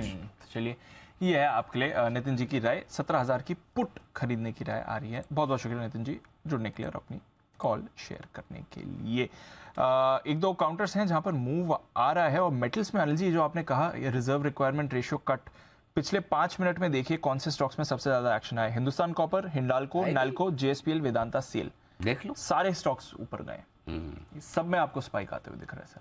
तो ये जो चाइना का, इसलिए मैंने समझा दिया जाए, जैसे खबर आई बता दिया जाए कि भाई इसका मतलब क्या है, ताकि कम से कम कोई लोग जिनको मेटल खरीदने के मन है तो फिर देर ना करें। कोई शॉर्ट है तो भाई समझ जाए कि भाई खबर अच्छी है, क्योंकि इवेंचुअली धीरे धीरे सब जगह आएगी। ब्लूमबर्ग पे आते हमने बताया, आजकल हमने एक सिस्टम कर रखा है जी, ग्लोबल मार्केट्स के सारे अपडेट के लिए टीम को बड़ी मुस्तैदी से तैयार कर रहा है। और कोई भी छूट जाता है तो फिर बाद में क्लास लगाते हैं उसकी लगानी पड़ती कभी। हाँ, कि भाई ऐसे छूट कैसे गई। तो हमारी टीम एकदम तैयार है। कोई भी खबर बाहर की आएगी जिनसे मार्केट पर असर पड़ सकता है, इम्पैक्ट आ सकता है। आशु जी उस दिन आप शो पे तो नहीं थे, आपने देखा क्रेडिट स्विस की खबर आई थी, शो पे थे क्या? नहीं, 2 दिन पहले की बात है। आशु जी आप शो पे थे उस वक्त? बिल्कुल था अनिल जी।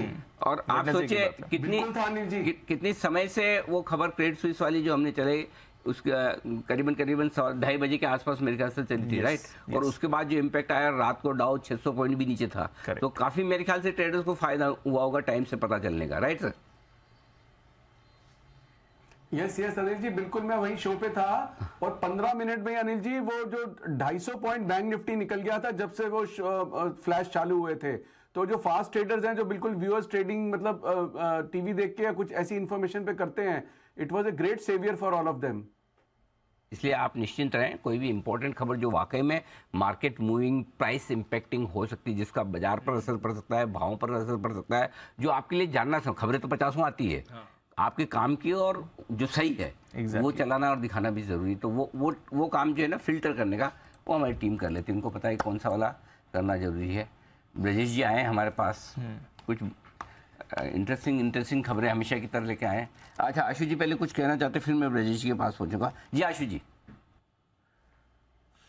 अनिल जी, एक सबसे बड़ी इंपॉर्टेंट चीज, मैं वहां बैठा हुआ था, तो अनिल जी सबसे बड़ी चीज है उसकी इंटरप्रिटेशन। अच्छी न्यूज, खराब न्यूज कई आती रहती हैं, लेकिन आपने उस न्यूज पे जब दीपांशु ने आपको बताया, इमीडिएटली आपने कहा था कि ये तो खराब है दीपांशु, ये अपना ये चीज ठीक नहीं हो रही है, क्योंकि वो वाला तो समझ गया ये नई चीज है। तो वो जो इंटरप्रिटेशन होती है ना अनिल जी, वो बहुत इंपॉर्टेंट होती है। तो वो जो टाइमली थी, आई थिंक मैं उसको न्यूज से भी ज्यादा वेटेज देता हूं कि जो टाइमली इंटरप्रिटेशन थी, जिसके बाद से मतलब किसी को बेनिफिट जरूर हुआ होगा। धन्यवाद सर, थैंक यू। बिल्कुल कोशिश तो ये करते हैं कि जितना समझ में आता है उतना बता दें, लेकिन बाकी सारी चीज़ें तो हमें भी समझ नहीं आती, धीरे धीरे सीखते हैं। लेकिन आइए, एक इंटरेस्टिंग चीज जो आ रही है वो आशु जी के भी काम की है और आशु जी के पूरी बिरादरी के काम की। बिरादरी से तो मतलब समझ नहीं होंगे, आशु जी की इंडस्ट्री ब्रोकिंग इंडस्ट्री। तो ब्रोकिंग इंडस्ट्री में एक नया बड़ा नियम लागू होने की तैयारी में 1 अप्रैल से। और आप सोचेंगे कि ये क्या हो रहा है, तो आपको ध्यान होगा जी बिजनेस ने पहले भी कई बार इस मुहिम को चलाया है, उठाया, ये मुद्दे को उठाया कि कई बार होता है ब्रोकर्स के सिस्टम डाउन हो जाते हैं, specially online brokers, specially discount broker. आज भी खबरें चल रही थी कोई एक डिस्काउंट ब्रोकर के सिस्टम काफ़ी डाउन थे। तो ऐसे में हमने कहा भाई कि कोई तो जिम्मेदारी तय होनी चाहिए ना, होनी चाहिए कि जिम्मेदार कौन है ना। मतलब ब्रोकरेज आप ले लो, सोचे काटो उस पर भी ब्रोकरेज लगती है, भले गलत काटो सही काटो, हर चीज पे ब्रोकरेज तो लगेगी, लेकिन जिम्मेदारी नहीं। तो ब्रोकर के सिस्टम में खराबी होने पर एक नया नियम, नया मैकेनिज्म लागू करने की हो रही है तैयारी। भाई और बहनों कान खोलकर ध्यान से सुनिए, क्योंकि खबर लाए हैं ब्रजेश, और जो ब्रजेश खबर लाते हो तो आपको पता है ठोक बजाकर एकदम सही निकलने वाली और डेट के साथ लागू होती है। तो 1 अप्रैल से ब्रजेश आप क्या लागू करवाने जा रहे हैं? बेसिकली ब्रोकिंग इंडस्ट्री में इस वक्त लामा की बहुत चर्चा है। लामा? हाँ। वो लामा मॉन्क वाले होते हैं। हाँ, दलाई लामा वो नहीं, वो वाले नहीं। हाँ, लामा।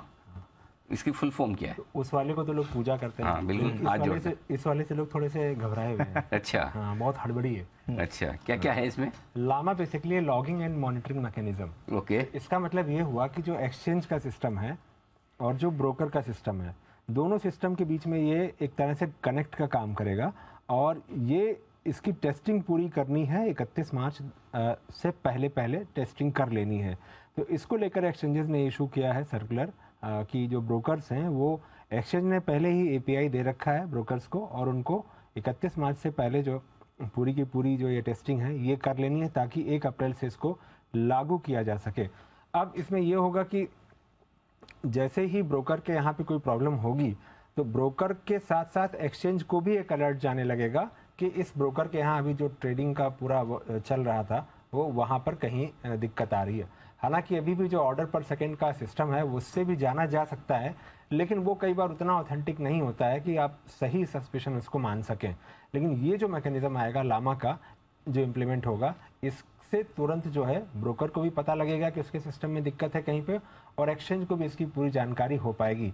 और अगर ये दिक्कत 5 मिनट लगातार 5 मिनट से ज़्यादा रहती है तो फिर एक्सचेंज को ब्रोकर को एंड ऑफ द डे एक दिन के अंदर बताना पड़ेगा कि हमारे यहाँ ये तकनीकी खराबी हुई थी और इस वजह से समस्या हुई थी। अगर ब्रोकर इसको रिपोर्ट नहीं करते हैं तो फिर एक्सचेंज उनके खिलाफ कार्रवाई कर सकता है, उनसे पूछताछ कर सकता है, और बाकी जो सेबी और एक्सचेंज के डिटेल गाइडलाइंस हैं उसके मुताबिक उनके ऊपर कार्रवाई हो सकती है ब्रोकर्स अगर रिपोर्ट नहीं करते हैं। तो मतलब ये हुआ कि अभी जो ये केवल सोशल मीडिया पे घूमता है या कुछ एक क्लाइंट्स बताते हैं कि हमारा ब्रोकर का सिस्टम नहीं चल रहा है, वो एक तरह से बाकायदा प्रॉपर रेगुलेशन में आ जाएगा, और अगर नहीं बताएंगे ब्रोकर तो भुगतेंगे।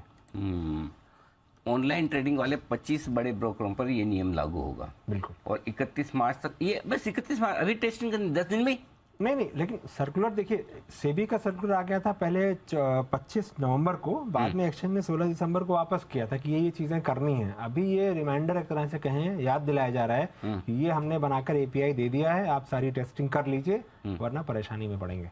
अच्छा, ओके। तो इसमें मतलब सपोज कोई भी ऑनलाइन ब्रोकिंग दे रहा है, हाँ, उसका सिस्टम डाउन हो गया, तो क्या करना पड़ेगा ब्रोकर को? लगातार 5 मिनट तक अगर डाउन है, हाँ, तो उसको बताना पड़ेगा एक्सचेंज को 1 दिन के भीतर कि मेरा सिस्टम 1 दिन के भीतर। हाँ। अरे 1 दिन तो क्या फायदा? नहीं, प्रॉपर तो बताना पड़ेगा ना कि इस वक्त ये घटना हुई, ऐसे हुआ, ये प्रॉब्लम हुई, हमको ये दिक्कत लगी और उसके बाद हमने इसका ये सोल्यूशन निकाला। ये सब चीजें बतानी पड़ेगी। अभी तो कोई पता ही नहीं है कि क्या प्रॉब्लम हुई, क्या देता है कि नहीं। अच्छा, अभी तो रिपोर्ट नहीं है। तुम्हारे यहाँ क्लाइंट के यहाँ जो है इंटरनेट नहीं चल रहा था, उसके फोन में डेटा पैक खत्म हो गया था, तो हमारा तो सिस्टम चल रहा था। अच्छा, ओके।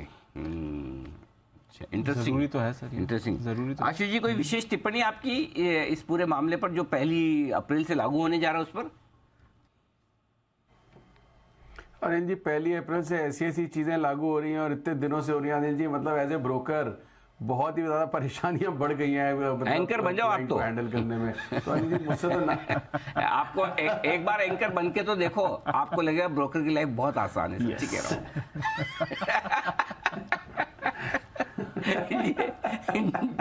जी सर बताइए। अनिल जी मैं विजिटिंग एंकर ही ठीक हूँ बिल्कुल। धन्यवाद सर, हमारी कुर्सी सेफ है, हमारे भी स्ट्रेस कम हुआ। बताएं सर, तो ये मतलब ये जो मामला जो अब बदलने जा रहा है, इससे क्या फर्क पड़ेगा? अनिल जी ऐसा कोई बहुत बड़ा फर्क तो नहीं पड़ेगा, लेकिन ये सारी चीजें अनिल जी जो एडमिनिस्ट्रेटिव काम है वो इतने ज्यादा, लॉजिस्टिक्स काम के इतने ज्यादा बढ़ गए अनिल जी, ऑपरेशंस के काम इतने ज्यादा बढ़ गए हैं, जितनी न्यू रिजीम्स आती जा रही हैं। मतलब कुछ चीजें इन्वेस्टर के इंटरेस्ट में हो रही हैं, लेकिन अनिल जी होता है ना हादसे के बाद के ओवर चीजें करने के लिए, तो कुछ मतलब काफी सारी चीजें ठीक है, लेकिन अनिल जी वो थिन लाइन होती है, कभी कभी वो क्रॉस हो जाती है। तो अनिल जी ब्रोकर्स के लिए तो बहुत मतलब टफ टाइम्स चल रहे हैं। मतलब आप ये देखिए अनिल जी, जिस तरह की मार्केट है, कैश के वॉल्यूम कम हो रहे हैं, धंधा पानी कम हो रहा है, ब्रोकरेज कम हो रही है, और ऊपर से अनिल जी काम बढ़ते जा रहे हैं। आई अंडरस्टैंड, ये तो प्रॉब्लम है ही कि काफ़ी कंप्लायंस और दूसरी कॉस्ट, टेक्नोलॉजी की कॉस्ट काफ़ी बढ़ रही है, तो छोटे ब्रोकर्स के लिए तो वाकई में बड़ा मुश्किल काम है। फिलहाल ये बड़े नियम आते दिख रहे हैं। कुणाल जी भी इस पर टिप्पणी अपनी करना चाहते हैं। जी कुणाल जी।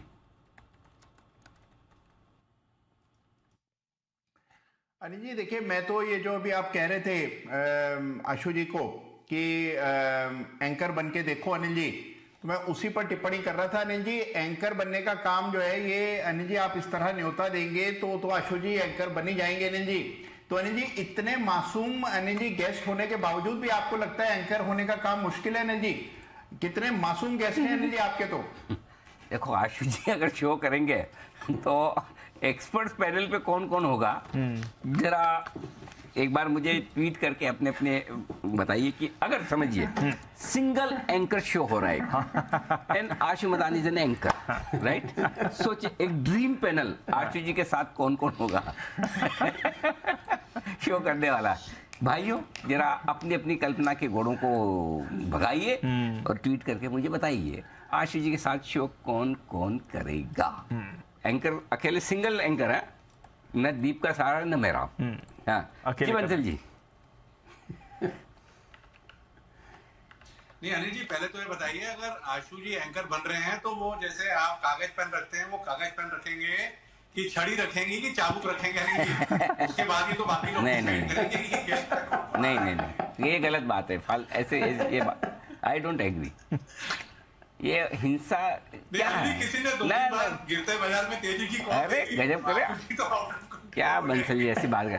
आशु जी के शब्द ही काफी है, बोल बोल के मार देते हैं, हाथ पैर तो चलाने की जरूरत ही नहीं पड़ती है। आदमी तो वैसे ही मर जाता खाली सुन के ही, कहाँ जरूरत है उसको।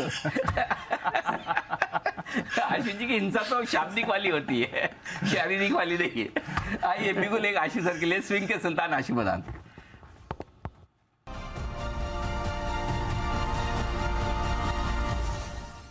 बताएं सर। अनिल जी जो निफ्टी की क्लोजिंग हो रही है, मुझे लगता है कि एक इसमें अपमूव मिल सकता है और हमें लिमिटेड रिस्क स्ट्रैटेजी के साथ इसको ट्राई करना चाहिए अनिल जी, क्योंकि 17,050 60 का जो ये बैंड है इसको क्रॉस करके कैश स्पॉट निफ्टी बंद हो रहा है, ये थोड़ा सा पॉजिटिव साइन है अनिल जी। तो मंडे के लिए अनिल जी एक स्प्रेड बनाना है, 17,050 की एक कॉल लेनी है और 17,250 की 2 कॉल बेचनी है। ये स्प्रेड बनेगा अनिल जी 35, 36, 37 रुपए में। तो सिर्फ 37 रुपए लगा के अनिल जी आप 200 पॉइंट की अपमूव के लिए हम खेल रहे हैं कि आ सकती है 200-250 तक निफ्टी का पुल बैक आ सकता है। सेफ कहां तक है अनिल जी? 17,450 तक। अनिल जी मैं सेफ वर्ड हमेशा ये यूज करता हूं कि वो safe level inherent stop loss है। कोई भी स्प्रेड हो अनिल जी, जो ऊपर का सेफ या नीचे का सेफ लेवल है वहां से क्रॉस करे तो वो इनहेरेंट स्टॉप लॉस है, उसको जरूर फॉलो करना चाहिए। और अनिल जी एक बाउंस बैक लगता है। और अनिल जी एक और क्लैरिफिकेशन, अभी जैसे रिलायंस बोला ओवरबॉट है, खराब है, तो कोई बोलेगा रिलायंस में मंदी की बात की और ये। सो अनिल जी जैसे आपने बोला कि बिल्कुल ये ट्रेडिंग पोजीशंस हैं, रिलायंस जो मंथली ऑप्शन का स्प्रेड है और ये जो निफ्टी है ये वीकली ऑप्शन का स्प्रेड है। Nifty option spread valid for next 2 days है, मंडे ट्यूसडे के लिए। Reliance is valid for monthly expiry. तो ये कभी कभी ये कॉन्ट्राडिक्टरी भी लगता है, तो मैंने कहा उसकी एक्सप्लेनेशन जरूर दे दूं ताकि लोग कंफ्यूज ना हो उस चीज से। ये बात बढ़िया है, अच्छा हो आपने दिया भी कि भाई आपका व्यू रिलायंस और एचडीएफसी बैंक में मंदी का है, लेकिन आप निफ्टी पर कोई जरूरत। कई बार कल भी मुझे किसी ने ट्विटर पे मैसेज भेजा कि फलाना एक्स ने इस स्टॉक पे बाय कॉल दिया एसपीएल में, किसी ने सेल कॉल दिया, किसी ने 10 की कमाई। तो देखिए 2 चीज़ें हैं, एक जो आदमी आपको एडवाइस दे रहा है उस आदमी क्या व्यू से दे रहा है, एक आदमी के या टेक्निकल या ट्रेडिंग कॉल है, एक इन्वेस्टमेंट कॉल। इन्वेस्टमेंट वाला आदमी तो हमेशा नीचे के भाव में लेने की सोचेगा, उसको तो बेचना ही है। जो ट्रेडिंग वाला कॉल है उसको गिरते बाजार में हमेशा सेल सिग्नल आएंगे, बढ़ते बाजार में हमेशा बाय सिग्नल आएंगे, क्योंकि चार्ट्स वैसे ही पढ़े जाते हैं। तो इसलिए कभी आप 2 एक्सपर्ट्स की राय को लेकर कंफ्यूज ना हो। फिर भी अगर आपको लगता है कि पता चला कि कुणाल जी राकेश जी ने बाय दिया है, सुमित जी ने सेल दिया है, किसी की अलग अलग राय आ रही है, आपको कंफ्यूज, जहां पर कंफ्यूजन है वहां से दूर रहो। अगर लगता है कि किसी की बाय कॉल है, किसी की सेल कॉल है, हम तो कंफ्यूज है, मत करो। करेक्ट। दूसरे 50 स्टॉक हैं। सबसे ज्यादा इंपॉर्टेंट क्या है, 2 एक्सपर्ट की राय मिलना इंपॉर्टेंट नहीं है, आपकी और एक्सपर्ट की राय मिलना इंपॉर्टेंट है। अगर जैसे आशु जी कह रहे हैं निफ्टी लेना चाहिए, तो आपका भी मन करे निफ्टी तो लीजिए, आपका मन तो कह रहा है निफ्टी नहीं लेना चाहिए, आशु जी कह रहे लेना चाहिए, तो वो इंपॉर्टेंट नहीं है। अभी फॉर एग्जाम्पल अभी नितिन जी आपको पुट ऑप्शन देके गए, निफ्टी में 17,050 का पुट ऑप्शन दीजिए, अभी दिया जस्ट आशु जी के 10 मिनट 5 मिनट पहले नितिन जी ने दिया है, अभी आशु जी ने बोला कि स्प्रेड बनाइए। अब आपको दोनों में से जिससे आपकी राय मिलती है वो करिए, और दोनों से नहीं मिलती है, आपको लगता है एक पुट बोल रहा है एक ये बोल रहा है, तो मैं तो कंफ्यूज हो गया, मत करो। बराबर, ये मार्केट है, हर वक्त 2 ओपिनियन है, इसीलिए इंपॉर्टेंट पॉइंट है, इसीलिए भाव आ रहे हैं, नहीं तो भाव आना बंद हो जाए। जी सर। अनिल जी बहुत अच्छी चीज आपने बोली और ये क्लैरिफिकेशन बहुत जरूरी थी। अब मेरे को लगा क्योंकि अनिल जी इससे पहले कोई कंफ्यूजन हो कोई कहे अभी तो ये रिलायंस अगर मंदी है तो निफ्टी तो नीचे घटेगा, पर अनिल जी कोई चीज संभाल सकती है। तो 2 दिन वाला व्यू और 8 दिन वाला व्यू दोनों में डिफरेंस होता है, और जो आपने अभी नितिन और मेरा एग्जाम्पल दिया वो भी परफेक्ट एग्जाम्पल है। ये चीजें होती रहेंगी और इसीलिए मार्केट है, और आपने बहुत अच्छे से इसको हाईलाइट किया। ये अल्टीमेटली आपको है कि किसको फॉलो करना है। एंड में तो अनिल जी जो जीता वो सिकंदर। आज जो आशीष जी सुबह आपने 8-9 बजे जब भी आप ऑफिस पहुंचे हो, कितना बजे पहुंचे ऑफिस आज सुबह आप? आज अनिल जी मैं जल्दी आ गया था। हाँ, तो इस टाइम से लेकर अब तक आपने ऑफिस में जो भी काम किए हैं, जिससे भी आप मिले हो, सुबह उठ के आपने जिसकी शक्ल सबसे पहले देखी हो, जो भी आज खाना पीना खाया हो, रोज वही रखिए सर। आज मुझे मतलब इतना प्रेम आपका मतलब मुझे बर्दाश्त नहीं हो पा रहा। आशीष जी इतनी तारीफ, आशीष जी पूरे 2 साल का मेरा कोटा पूरा हो गया आज आशीष जी, शो की शुरुआत में ही। हाँ, मेरा जीवन सफल हो गया आशीष। इतना प्रेम, वाह वाह, प्रेम तो आशीष जी का वैसे भी है, आज निकल रहा है बाहर, ओवरफ्लो हो रहा है, बाकी प्रेम तो पूरा है। आइए वागले साहब के लिए बिल्कुल वागले का वंडर।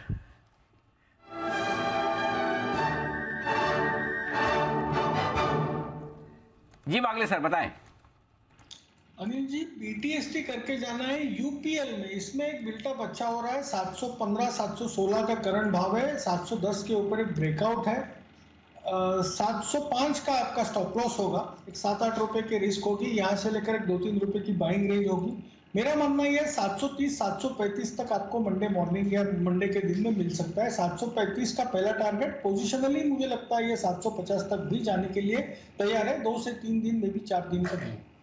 750 तक के टारगेट्स आ सकते हैं। फिलहाल 730 और 735 के ट्रेडिंग टारगेट्स निकाल कर रखिए। यूपीएल ये है काउंटर जहां पर आपको मूव आ रही है। तो फाइनली आखिरी आधे घंटे में अब जब हम जा रहे हैं तो बाजार आपको मोमेंटम दिखाने की मूव कर रहा है। डेज हाई पर निफ्टी, डेज हाई पर बैंक निफ्टी इस समय ट्रेड कर रहा है।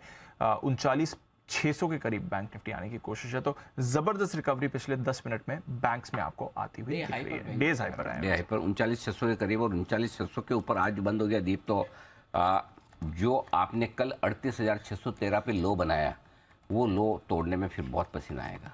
फिर किसी और बड़े बैंक को गिराना पड़ेगा, आपको डुबाना पड़ेगा, तो ही टूटेगा, बाकी नहीं टूटेगा। अब तो कल 1000 पॉइंट नीचे की रिस्क पे आपका एक तरह से ये हो जाता है, पैक हो जाता है।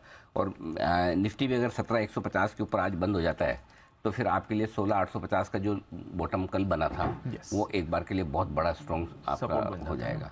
तो आपके लिए नीचे की रिस्क कितनी है वो आपको कम से कम समझ, जो कहते हैं ना कि रिस्क का घर बड़ा खुला हुआ है, वो खुला हुआ कितना है वो समझ में आ जाएगा। तो आज क्लोजिंग 17,150 और 17,39,600 की चाहिए इसके ऊपर की। अब एकदम कभी कभी क्या होता है उसी लेवल पे जाके बंद होता है, फिर सोमवार तक इंतजार करना पड़ता है। तो देखते हैं, लेट्स सी। 39,600 आपकी स्क्रीन पर इस वक्त बैंक निफ्टी जबरदस्त शार्प शॉर्ट कवरिंग आती हुई दिख रही है इस वक्त, और यूपीएल खरीदने की राय वागले साहब की बीटीएसटी के तौर पर आती हुई दिख रही है। आइए, सुमित जी भी हैं तैयार, बिगुल उनके लिए सुमित का सुपरहिट।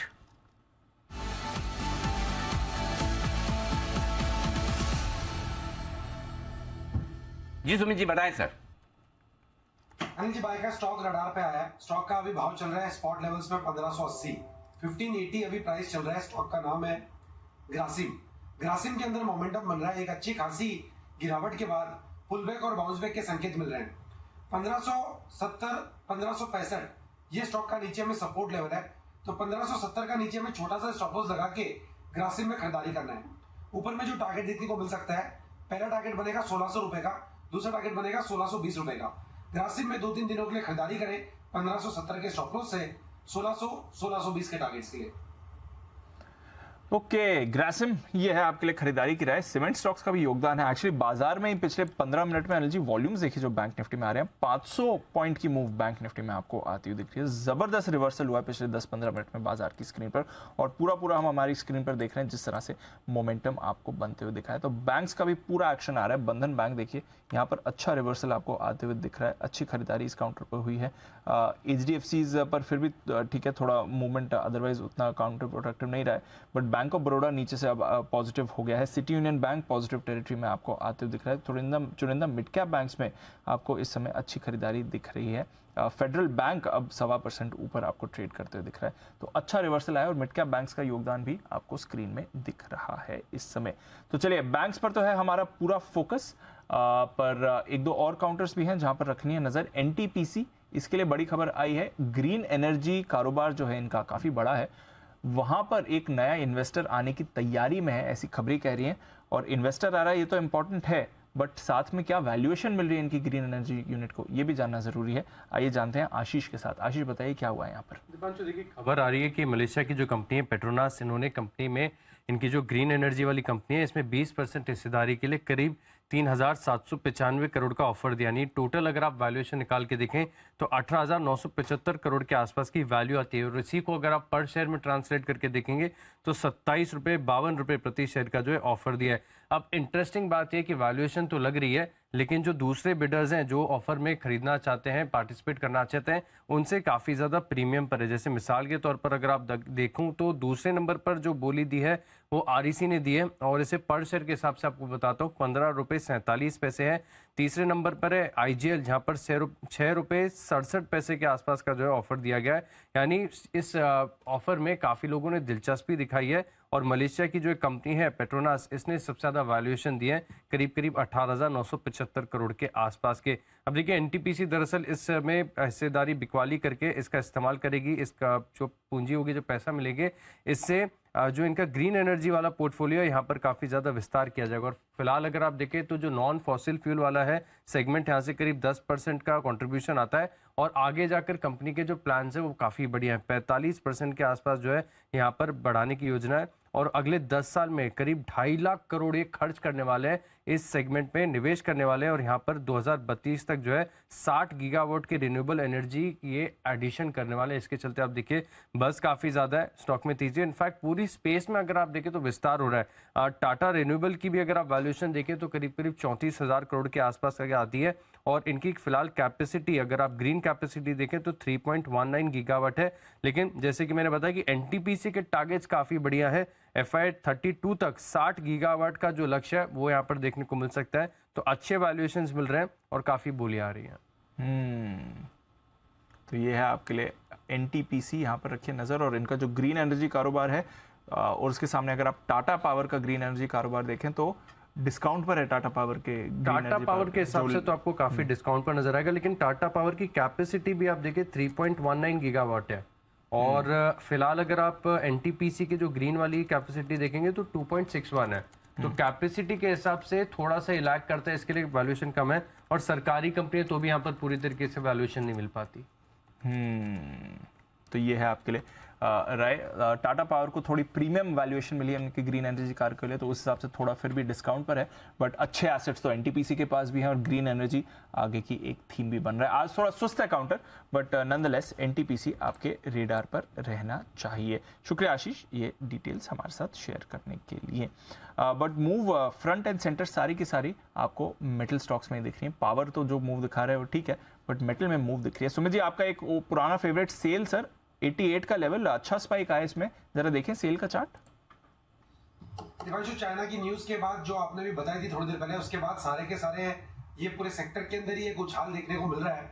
तो सेल के अंदर 90 रुपए तक के लेवल तक की जगह बन रही है और 90 का लेवल टूटने के बाद ये रैली अगले हफ्ते एक्सटेंड हो सकती है 94 से 95 तक के लिए। तो जिन्होंने ले रखा है वो लोग ट्रेलिंग स्टॉप लॉस लगा के होल्ड कर सकते हैं। 87-50 का ट्रेलिंग स्टॉप लॉस लगा के होल्ड करें 90 से 94 तक के टारगेट्स के लिए। ओके तो ये है आपके लिए सेल जहां पर आपको रखनी है नज़र। मूव बढ़िया आ रही है। टाटा स्टील में एक अच्छा मोमेंटम आते हुए दिख रहा है, ये काउंटर भी आपको स्पाइक दिखा रहा है। तो कुछ स्टॉक्स हैं जहां पर आपको मूव बढ़िया आती हुई दिख रही है। बट एनबीएफसीज में रखिए नज़र। एमएनएम फाइनेंस, इस पर एक बार वागले साहब से राय ली थी। वागले साहब ब्रेकडाउन आया एमएनएम फाइनेंस, जरा देखिए ऑलमोस्ट 3% नीचे दिख रहा है।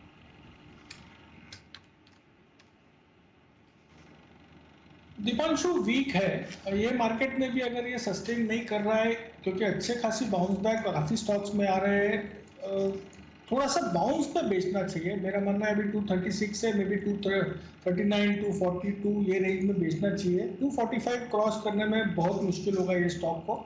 ऑन द डाउन साइड 220 तक के नीचे जा सकता है। 220 तक जाने की पूरी क्षमता है इस काउंटर के लिए।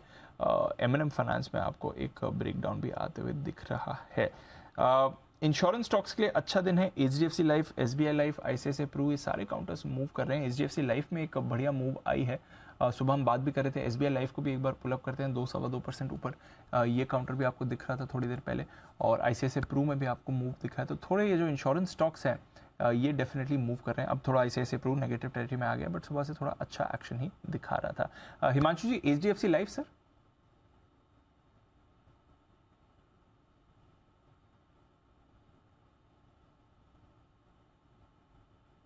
ओ माफ़ कीजिएगा, हिमांशु जी तो शो में है नहीं अभी थोड़े देर के लिए, बट एचडीएफसी लाइफ पर मूव आपको बढ़िया आती हुई दिखी है। एक बार कुणाल जी से राय ले लें। कुणाल जी सुबह भी बात चल रही थी, अगर पोजीशन लिए एचडीएफसी लाइफ में कैरी फॉरवर्ड करने का भरोसा आता है, क्योंकि इन्होंने गेन्स होल्ड करी, उतना वॉलेटाइल नहीं रहा है जितना रेस्ट ऑफ द मार्केट को हमने आज देखा है। देखिए दीपांशु, ओवरऑल ट्रेंड कमजोर है। आज का जो मूव है इसको एक पुल बैक मानना चाहिए। मेरे लिए जो सबसे इंपॉर्टेंट लेवल है वो 480 का 480 रुपए का है। 480 रुपए का लेवल स्टॉक पार करता है तब इसमें एक ब्रेकआउट होगा। तो मेरी राय में थोड़ा वेट एंड वॉच करें, नई खरीदारी से अभी फिलहाल थोड़ा परहेज करें। 480 के ऊपर स्टॉक टिक जाता है तो फिर इसमें खरीदारी कराए। ओके तो ये है आज आपके लिए खरीदारी करने के लिए एचडीएफसी लाइफ पर। वही 17,150 के आसपास आने के बाद निफ्टी में थोड़ी प्रॉफिट बुकिंग लेंगे। बैंक निफ्टी 39,600 के ऊपर बंद होने की तैयारी करता हुआ दिख रहा है। यहाँ अच्छी मजबूती आती दिख रही है और एचडीएफसी बैंक जो डे हाई पर 1.25% मजबूत है, ये बैंक निफ्टी को मजबूत करने की कोशिश कर रहा है। और इस कोशिश का सबसे बड़ा फायदा ये कि आप चेन की नींद ले पाएंगे वीकेंड पर, अगर क्लोजिंग आपको एक मजबूत मिलती है तो कि भाई आराम से सो सकते हैं, है कि नहीं। और वैसे भी आज बंसल जी और पूरा देश वर्ल्ड स्लीप डे मना रहा है। वर्ल्ड स्लीप डे, हाँ आज तो नींद वाला दिन है। सुबह हमने डाला ना एक बार, जरा सुबह वो हमने जो डाला उसका मैं पोल भी आपके सामने लेकर आऊं कि आशु जी आपने उस पोल में पार्टिसिपेट किए कि नहीं, ये रह गए? नहीं अनिल जी, मैंने नहीं कर पाया। तो वर्ल्ड स्लीप डे के मौके पर हमने ये पोल किया है कि भाई आपकी नींद किस चीज से उड़ती है। यस, तो उसमें मैंने पिन करके रखा है ट्वीट, आप जरा उसको पढ़ें, उसका लाभ उठाएं। तब तक आइए हम आपके सामने एक और बढ़िया और बेहतरीन रिसर्च भी लेकर आ रहे हैं जो आपकी नींद उड़ा देगी। उड़ा देगी, हाँ। स्लीप डे के मौके पर बहुत इंटरेस्टिंग रिसर्च आ रही है। तो चार्ट्स वार्ट छोड़ दीजिए, अभी आप लोग चार्ट्स में देखिए, वैसे भी कोई आ भी गया चार्ट पे सिग्नल तो मैं लूंगा नहीं। ठीक है ना। तो क्या यही तरीका आशीष क्या है, ताकि लोग आपकी रिसर्च को सुने। यस। नहीं तो क्या है, अभी बंसल जी, कुणाल जी, वागले साहब लगे होंगे कि थोड़ा और ढूंढ लूँ, सुमित जी लास्ट में, तो अभी आगे मैं कॉल ले रहा हूँ, इसलिए अब आप आराम से रिसर्च देखें। अब देखो सब रिसर्च देखें। जी आशीष बताइए, क्या इंटरेस्टिंग रिसर्च लाए आप? सर स्लीप डे के मौके पर थोड़े से आंकड़े आपके सामने रखता हूँ कि भारत देखिए सबसे दूसरे नंबर पे सबसे ज्यादा स्लीप डिप्राइव्ड देश है पूरी दुनिया में। अगर आप सबसे कम भारत में सबसे कम लोगों को सोने को मिलता है। बहुत कम की नींद की कमी सबसे ज्यादा भारत के लोगों में है। ओके, लेकिन हमसे ज्यादा सोना है मतलब जापान कौन में। सा? गोल्ड या स्लीप, नींद? क्या सर? सोने में मतलब लोगों को सबको ये लगा गोल्ड भी हमारे पास सबसे कम है। ये भले ही सबसे नींद वाला सोना। नींद वाला सोना। हाँ। तो जापान सबसे नंबर 1 पे है। यहाँ पर लोग औसतन सिर्फ 6 घंटे 47 मिनट सोते हैं और भारत दूसरे पायदान पर आता है जहाँ पर 7 घंटे 1 मिनट की नींद लोगों को मिलती है। 7 घंटे, ओके, 7 घंटे 1 मिनट की नींद है। सबसे ज्यादा सोते हैं आप देखिए आयरलैंड में, जहां पर करीब करीब 7 घंटे 57 मिनट के आसपास है। और ऐसा नहीं कि जो तीसरे नंबर पर है, चौथे नंबर पर है, वो काफी ज्यादा सो रहे हैं। आप सिंगापुर में देखिए, जैसे भारत 7 घंटे 1 मिनट सो रहा है, तो सिंगापुर 7 घंटे 5 मिनट औसत, पेरू में 7 घंटे 12 मिनट, हांगकांग में 7 घंटे 14 मिनट। तो औसतन देखिए 7 घंटे की नींद यहाँ पर लोगों को मिलती है।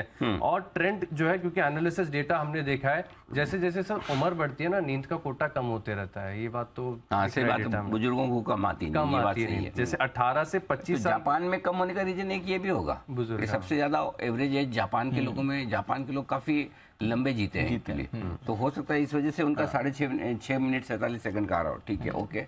फिर तो एज वाइज जो मैं बता रहा था, जैसे 18 से 25 साल की उम्र है तो वहाँ पे औसतन 7 घंटे 20 मिनट की नींद ओवरऑल वर्ल्ड वाइड माना जाता है। 25 से 35 की उम्र है तो 7 घंटे 12 मिनट। 35 से 55 है तो 6 घंटे 58। 55 से 75 है तो 6 घंटे 44।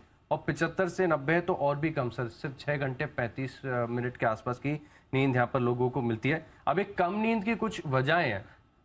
इनमें सबसे पहले अगर आप देखें तो मोबाइल फोन का इस्तेमाल इतना ज्यादा बढ़ चुका है कि उसके चलते लोगों को थोड़ा सा स्ट्रेस हो गया, नींद नहीं आती। कोरोना के बाद की जो रिकवरी है, जैसे इंसोमिया होता है, जैसे कोविड सोमिया भी लोगों ने कहा, यहाँ पे भी इसके बाद लोगों की नींद उड़ गई है, बीमारी है। और कैफीन का अधिक कंजम्पशन, ये भी लोगों की नींद को बहुत ज्यादा इन्फ्लुएंस करता है। इसकी वजह से लोग चैन की नींद नहीं सो पाते हैं। तो रात को चाय कॉफी पियोगे, नींद नहीं आएगी। एटलीस्ट 6 घंटे पहले नहीं पीना चाहिए सोने से पहले। हाँ, 6 घंटे? हाँ। कोई ये मैं पढ़ के आया हूँ। दूसरा मुफ्त में पिलाए तब भी नहीं? अच्छा, ओके। तो 2-3 चीजें आप कह रहे हैं। एक तो ये कि भाई नींद नहीं आने का सबसे बड़ा कारण फोन है, मोबाइल फोन है। अच्छा, जय को देखो कहाँ है हम, देखो हमारे सारे जय सुबह से कह रहे हैं आज तो बड़ी नींद आ रही है, आज तो बड़ी सुबह पूछो, मजाक नहीं है जय, आपको सुबह से आ रही नहीं आ रही नींद, बताओ। बराबर कहा अनिल जी, मुझे सुबह से नींद आ रही है, स्पेशली जब से पता चला ना आज के वर्ल्ड स्लीप डे है, तो ऐसा लग रहा है सोया ही नहीं बहुत दिन से। सेलिब्रेट ही कर लूं। तो अच्छा आशु जी, देखा आपने? अच्छा बताइए, हाँ जरा ट्वीट का हम वो भी लाते हैं, आशु जी से पूछते हैं। आशु जी, आपको किस वजह से नींद नहीं आती, बताइए। अनिल जी, मुझे तो मतलब ऐसी कोई बहुत बड़ी प्रॉब्लम नींद की है नहीं है, आराम से मैं सोता हूँ। अनिल जी, नींद अगर माल प्लस होना तो नहीं आती है, वैसे अनिल जी उसके अलावा मुझे कोई प्रॉब्लम नहीं होती है। जब ओवरबॉट सिचुएशन होती है ना, और क्लाइंट की भी हो, मुझे तब नींद नहीं आती है। क्या होगा, अगर माल बिका हो तो शांति से नींद आती है। अच्छा, ओह माय गॉड, मैंने 4 ऑप्शन दिए, शेयर मार्केट, वाइफ या गर्लफ्रेंड, बॉस और फोन। 5वां रह गया है, मिस हो गया। कौन सा? किन को आशु जी की वजह से नहीं आती। ये भी डालना था। तो चलिए, सबका अपने अपने कारण है, नहीं आ जय कुछ कह रहे। जी जय। अनिल जी, जैसे अभी कुछ उपाय मेरे ख्याल से आशीष ने भी बताया और कुछ कहा कि कैफीन के कंजम्पशन से नींद नहीं आती है, तो अनिल जी किससे नींद आती है वो राकेश जी से पूछ लीजिए, वो बता देंगे कि क्या कंज्यूम करें तो नींद आ भी जाएगी। बस आपका इतना इशारा काफी है, कोपा लुवाक से नहीं आती है, ठीक है, बाकी चीजों से आ जाती है। ठीक है, चलिए और भी कुछ डिटेल से जरा आशीष बताइए, बाकी डिटेल। सबसे इंटरेस्टिंग डिटेल तो एंड में ही है। अबे हाँ, अच्छा, वो तो मैंने बचा के रखी थी। सबसे बढ़िया यही है कि एक स्टार्टअप है जो मैट्रेसेस बनाती है, वेकफील्ड करके, वेकफिट करके कंपनी है। ये क्या करती है कि आज के दिन को तो बड़ा फेस्टिवल की तरह मना रहे हैं, आज के दिन उन्होंने छुट्टी दे दी है और रोज इनका आधे घंटे का अगर आप देखें तो एक आधिकारिक जो पावर नैप के आप जिक्र भी कर रहे थे, पावर नैप आधे घंटे सबको मिलता है यहाँ पे ऑफिस में। और खास बात है कि पिछले 3 साल से इन्होंने एक अच्छा सा ऑफर लेकर आए हैं। हमारे तो अपने आप ही ले लेते लोग बिना दिए। ये तो आप दो ना तो ले लेते। क्यों आशीष? सर बिल्कुल। तो हमारे यहाँ पावर नैप क्या है, मतलब हाँ, इसको पावर नैप को कोई और जबरदस्ती वाला नैप ऐसा नहीं, जबरदस्ती नहीं, हाँ, तो एक तो ये आधा घंटे का पावर नैप देते हैं। और सर सबसे बढ़िया बात यह कि पिछले 3 साल से ये कॉन्टेस्ट, एक इंटर्नशिप सॉर्ट ऑफ दे रहे हैं, जिसमें आप इनके मैट्रेसेस पर आप स्लीप ट्रैकर पहन के सो जाइए, और अगर आप 100 दिन 9 घंटे लगातार डीप स्लीप में जाते हैं तो आप 10 लाख रुपए पा सकते हैं। और ये लोगों को देते हैं 10 लाख रुपए सोने के 2 दिन तक सोना है खाली। हाँ, बिल्कुल खाली एक वो बांध देंगे घड़ी वड़ी जो भी जिससे ट्रैक करते हैं। हाँ, तो मुझे से आपकी नींद की वो ट्रैकिंग करेंगे। अच्छा, तो 10 लाख रुपए मिल सकते हैं। और 9 घंटे कुछ नहीं करना, खाली सोना है, खाली सोना। 100 दिन मतलब 3 महीने के 10 लाख। अभी अप्लाई करते हैं। अभी अप्लाई करते हैं, इससे पहले कि लाइन लग जाए वहाँ अपने चले भाई। एग्जैक्टली, हम तो ले भी आएंगे। गजब, सच्ची में? बिल्कुल सर, बिल्कुल। अच्छा, लेकिन अगर जैसे अपने पड़े हैं बिस्तर पर, नींद नहीं आई तो नहीं देंगे पैसे? नहीं मिलेंगे फिर। 9 घंटे सोना पड़ेगा सर आपको, 100 दिन लगातार एवरी स्ट्रीक के साथ। नहीं, लेकिन भाई हम तो हमारी तरफ से पढ़े नहीं आ रही तो क्या करें? यही चैलेंज है। खा पी के मतलब एकदम ऐसा वही करो। 9 घंटे सोना, 24 घंटे में 9 घंटे तो डीप स्लीप एक साथ लेनी जरूरी नहीं ना, टुकड़ों में ले सकते, एक साथ लेनी पड़ेगी, एक साथ लेनी है। ये थोड़ा ज्यादा हो गया। कौन कर सकता है ये कारनामा? 10 लाख रुपए सिर्फ 3 महीने, सिर्फ सोना है और कुछ नहीं। चार्ट्स अपने आप बनते बिगड़ते रहेंगे। जी कुणाल जी।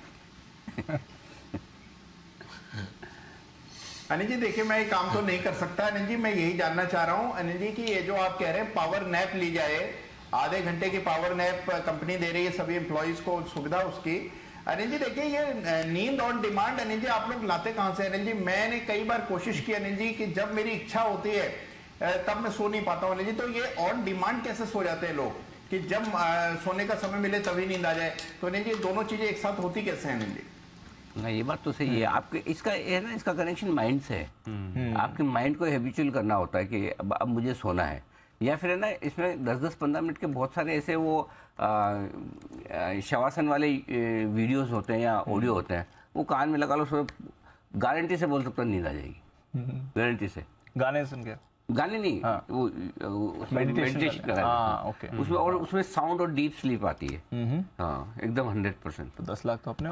बाकी अगर आपका अच्छा बॉस हो, उसके साथ आप मीटिंग में बैठो और वही वो कोई प्रेजेंटेशन देखे, पावर पॉइंट प्रेजेंटेशन दे दे 20-30 स्लाइड वाला, खत्म भाई। उससे बढ़िया साउंड स्लीप कभी आ नहीं सकती।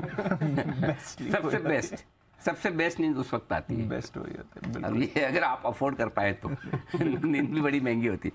आइए बढ़ते आगे। और इस बीच एनसीएलटी से मंजूरी मिल चुकी है एचडीएफसी और एचडीएफसी बैंक के मर्जर पर। इसी वजह से ये स्टॉक दोनों ही मजबूती के साथ ट्रेड कर रहे हैं। बिगुल कैश का ऑप्शन जय ठक्कर।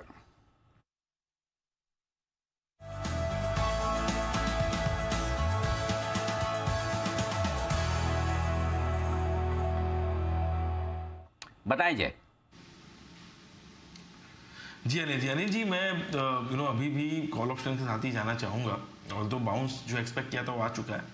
एंड बैंक निफ्टी में तो comparatively to Nifty Anil ji अच्छा हमें एक इम्प्रूवमेंट भी देखने मिला लास्ट 2 दिन में डेटा में। एंड अच्छा शॉर्ट कवरिंग वहाँ पे आया और अच्छे लेवल्स पर भी पहुँचा। बट निफ्टी 17,200-225 के आसपास पहुँचना चाहिए था। वो पहुँचा लगभग 17,150 के आसपास के। 75 पॉइंट्स और रह गए। आई थिंक दैट एक और अटेम्प्ट ऊपर की तरफ अनिल जी होगा before overall trend again reverses from up to down. So मेरे हिसाब से 17,200 के स्ट्राइक का आप कॉल ऑप्शन लेकर जाइए, जो भी ट्रेड कर रहा है 84 पर अनिल जी। सो 84 पर इसको खरीदना है। यहाँ पे आपको स्टॉप लॉस लगाना होगा 42 पर। एंड टारगेट्स जो अनिल जी ऊपर में निकल कर आएंगे इसके, that would be 132 and second target will be 156। सो 132, 156 ये 2 टारगेट्स के लिए आप खरीदे 84 पर। 17,200 के स्ट्राइक का कॉल ऑप्शन निफ्टी का। 17,200-225 के रेंज में मैं पहले निफ्टी को देख रहा हूँ जी, और वो बहुत ही इंपॉर्टेंट लेवल्स रहेंगे going forward. I mean whether Nifty sustains about that और नॉट। अगर उसके ऊपर सस्टेन नहीं किया तो फिर से आज जो हमें हाई लेवल से प्रॉफिट बुकिंग देखने मिली वो हमें फिर से 225 के आसपास देखने मिल सकती है।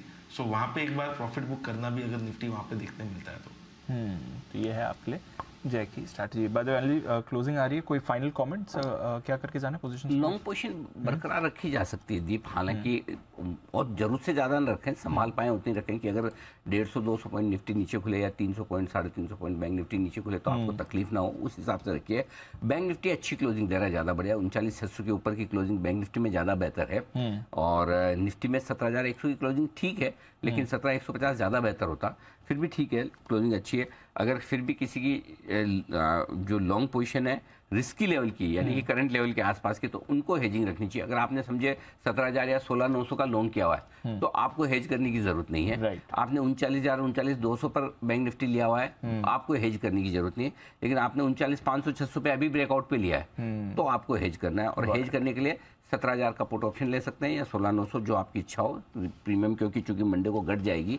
और अगर आपकी लॉन्ग पोजीशन बैंक निफ्टी में तो 39,400 या 39,200 का जो पुट ऑप्शन आपको ठीक लगे हेज करिए, अगर आपकी रिस्की लॉन्ग है तो। अदरवाइज लॉन्ग पोजीशन रख सकते हैं। बैंक निफ्टी में मेरा मानना है कि शॉर्ट पोजीशन एक बार काट लेनी चाहिए अगर है तो। क्लोजिंग बेसिस पे आपका शॉर्ट स्टॉप लॉस ट्रिगर हो रहा है, निफ्टी में नहीं हो रहा है, बैंक निफ्टी में हो रहा है।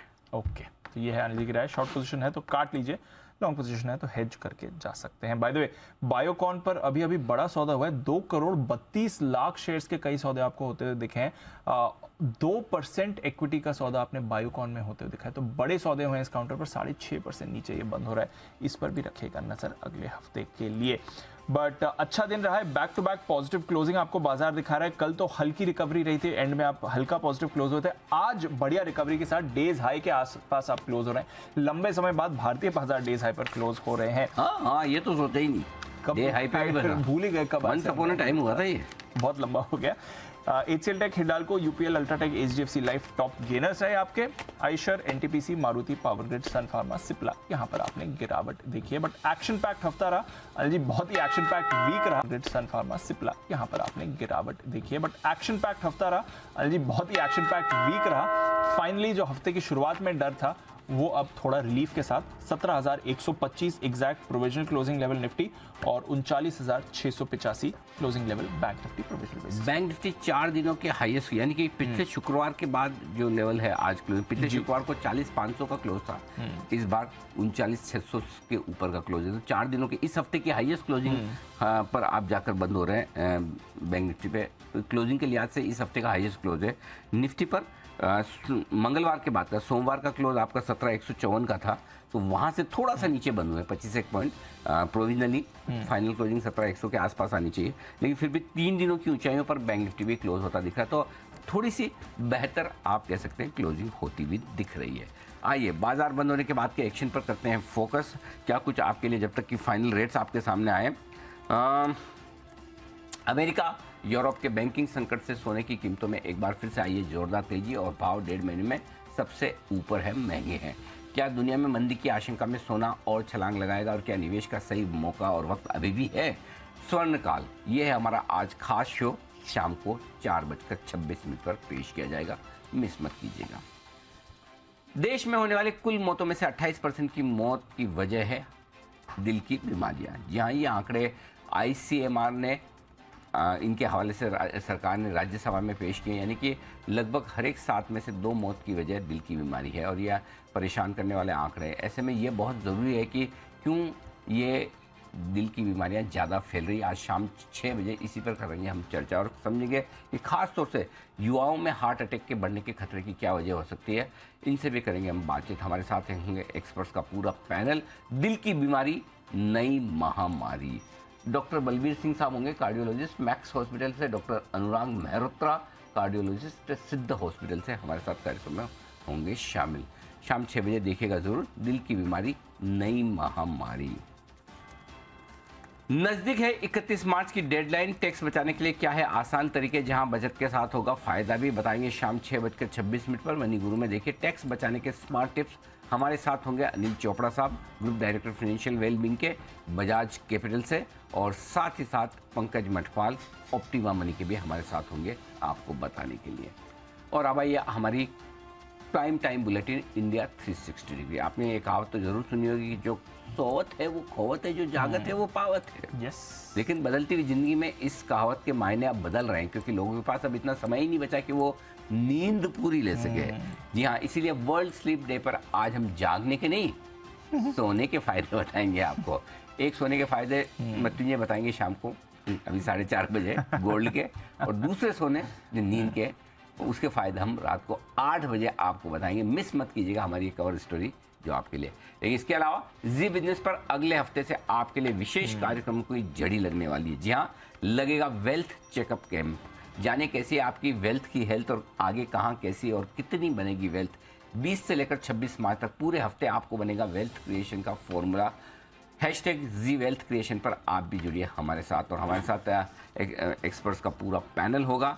जाने माने बाजार के दिग्गज होंगे, उनके साथ हर रोज आपको इंटरव्यू मिलेंगे कि उन्होंने अपनी ज़िंदगी में क्या कुछ सीखा और कैसे वेल्थ बनाई। तो ये हमारी खास चीज़ वेल्थ क्रिएटर्स से मिलिए। समीर अरोड़ा साहब, रामदेव अग्रवाल साहब, रमेश दवानी साहब, रिदम देसाई जी, और साथ ही साथ मधु कैला सर और बसंत माहेश्वरी, ये बड़े दिग्गज होंगे आपके लिए वेल्थ क्रिएशन। और 9:45 बजे हर रोज आपको सोमवार से सुबह मिलेगी वेल्थ क्रिएशन पिक, यानी कि एक ऐसा स्टॉक जो आपकी वेल्थ को बना कर देगा। एक और विशेष कार्यक्रम हम करने वाले हैं, वेल्थ क्रिएशन का फॉर्मूला, वो भी आपके लिए आएगा। आओ वेल्थ बनाएं, ये भी हमारा एक विशेष कार्यक्रम होगा जो आपको दिया जाएगा। तो ढेर सारे मौके बनेंगे आपके लिए इस बाजार में, इस बाजार में भी, और हमेशा आप किस तरह से वेल्थ बनाएं, आइए देख लीजिए एक झलक। बताइए मुझे, पिछले 3 सालों में पैसा बनाने का सबसे बड़ा मौका कब मिला? 24 मार्च 2020, याद है ना? कोविड के वक्त 7,500 का लोन निफ्टी पर। बड़ा पैसा और वेल्थ तभी बनती है जब भाव हो एकदम नीचे और सेंटिमेंट हो खराब। और इसीलिए 24 मार्च को हम पनौती डे नहीं मानते, वेल्थ क्रिएशन डे मानते हैं। और जी बिजनेस आपके लिए लगा रहा है वेल्थ चेकअप कैंप। जी हाँ, बाजार के जाने माने दिग्गज आपको बताएंगे कि कैसे आप इक्विटी या फिर फिक्स इनकम, रियल एस्टेट या फिर सोना चांदी, वेल्थ कहाँ, कितनी और कैसे बना सकते हैं। तो जुड़िए जरूर हमारे साथ, सिर्फ जी बिजनेस पर।